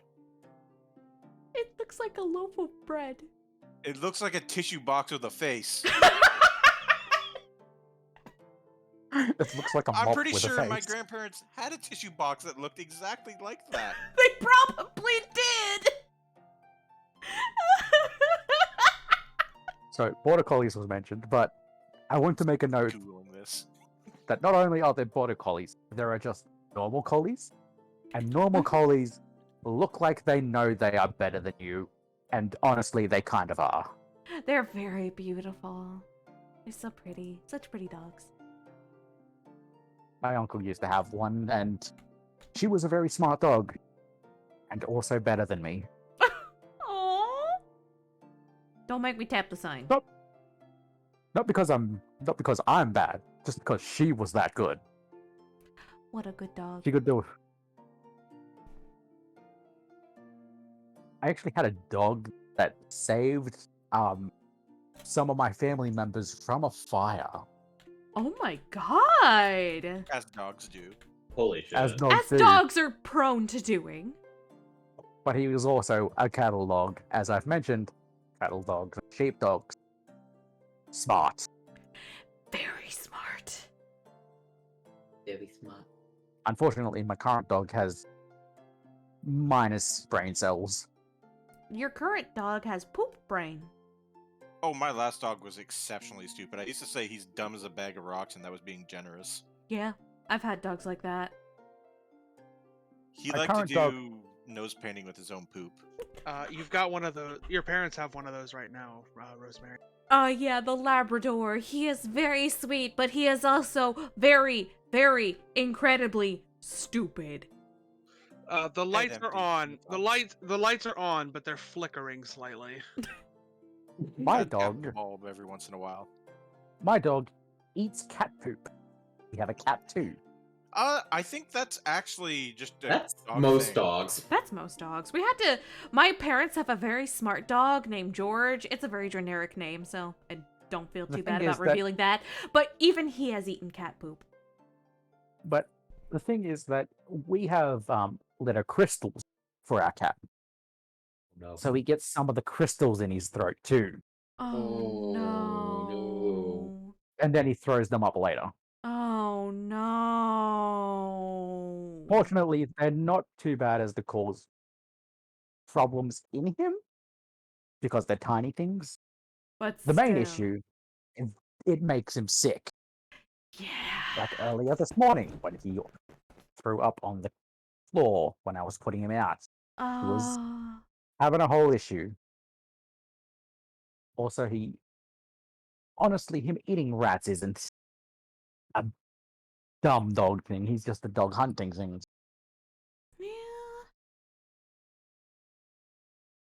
So I like to say that Buster is he's not an idiot. He's just a dumbass. Yeah. He's not overly burdened. I have a similar He's a- story with Bates. He was really good at hunting rats. The only Oh, thing yeah, is, 5 he'd minutes only eat warning. half the rat. Thank you. Oh no. So occasionally I'd find half a rat in the basement. Oh no! no. It was usually the front half of the rat.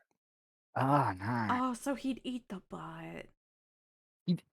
Well, the But- back half's the. He was quite Soon literally eating rat the booty like ass. groceries. Thank you, Coffee Bean. If we're talking Wait, no, about hold up. I've got a way to make it worse. Finally something to kill Coffee's gutter runners. We still got to get that fucking league going. Oh my fucking So god. since we're on the topic of animals, does anyone have any anecdotes about character creation with pet characters that have pets with them? I have one. Okay. Okay, so I have made only a couple characters with pets, but the most memorable one was I made a shape-shifting druid. She was like level 10 or 15 or something. And she had a dire badger as an animal companion. And one night, Dire badger. a dire badger. So we personally imagined it was like a badger, but just bigger. So like How about much as bigger? big as like a medium-sized dog. Yeah, that tracks. Very chonky. Yeah, track.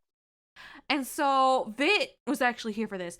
In the middle of the night, we were getting ambushed and a different character was up. And he was the only one up. The rest of us were asleep. And he's like, oh fuck, how do I alert the others without that we're about to be ambushed? So he kicks the badger! And the badger makes god-awful, angry badger noises. Which, So how quickly did he die after doing that? oh no, he didn't actually die. Hold up, let me get some angry Wow. badger noises. Because So he kicked the badger, but he didn't die from the badger. Like, you can't do that and live with a regular badger, much less a dire badger. Hold up, I found an angry Keep in mind, druid animal companions have an intelligence of 6. And at the Oh, level wow. that Rose is saying that he was at, it had to have had an intelligence of at least 9. So that badger is actually smarter than my current D&D character. Yes. That's one smart badger. Well, badgers are already like really smart. They're just also really fucking angry, which big mood. Honey badger don't give Honestly, a fuck. same. I actually prefer the European badger to the North American badger because it's exactly as mean and evil as the North American badger, but it's soft and friendly. Aww. If dangerous, why cute? Now we all know it's the kind of animal you pet and then you pull back a stump. See, if dangerous, why cute is how I feel about bears. Yeah. Yes. Anyone who tells me, killing machines with the most adorable ears. yeah, if they're so deadly, why do they have perfectly circular ears? Right? They have such perfectly circular, Why do they? cute little ears. I like African honey badgers because they are just if They just don't give a fuck. no. They're like if skunks had stand your ground laws. Skunk! If bears Yeah, they're are so dangerous, mean. I was not prepared for that one. Yeah, African honey badgers are so dangerous that baby cheetahs, are colored like honey badgers, so that animals won't fuck with them. So, if bears are so dangerous, why do they have perfectly circular ears, and why do they have the face of a dog? Why do they have those cool little fuzzy common kissable ancestry? faces? They're actually more related to bloody. What's the thing? Well, everything has common ancestry if you go back far enough. Yeah, See, but they're closer yeah. related to raccoons than dogs. Oh, Yeah. and If a panther is so dangerous, why does he have such big mittens? The big killer old toad means. paws. Have you ever heard a cheetah meow? Yes! It is surprisingly domestic. Oh But yeah, yeah, did I ever bears- tell you that captive cheetahs have anxiety so bad that local shelters will rent out like rescue dogs to give them companions to help with their Yes. anxiety? Yeah, they have emotional support dogs. They have Yeah. emotional support Same. dogs! I need to focus. Anyway, I hate to cut this short, but it is unfortunately time for me to call this stream to a close. So, everybody, It's been if you want to fun. say some parting words, promote anything you're doing, etc., go ahead and do that now. Oh, I would like to go first. Yes. Unclench your jaw. You always fucking God. do this. I've got two. Yeah. The first one is you can feel your tongue in your mouth.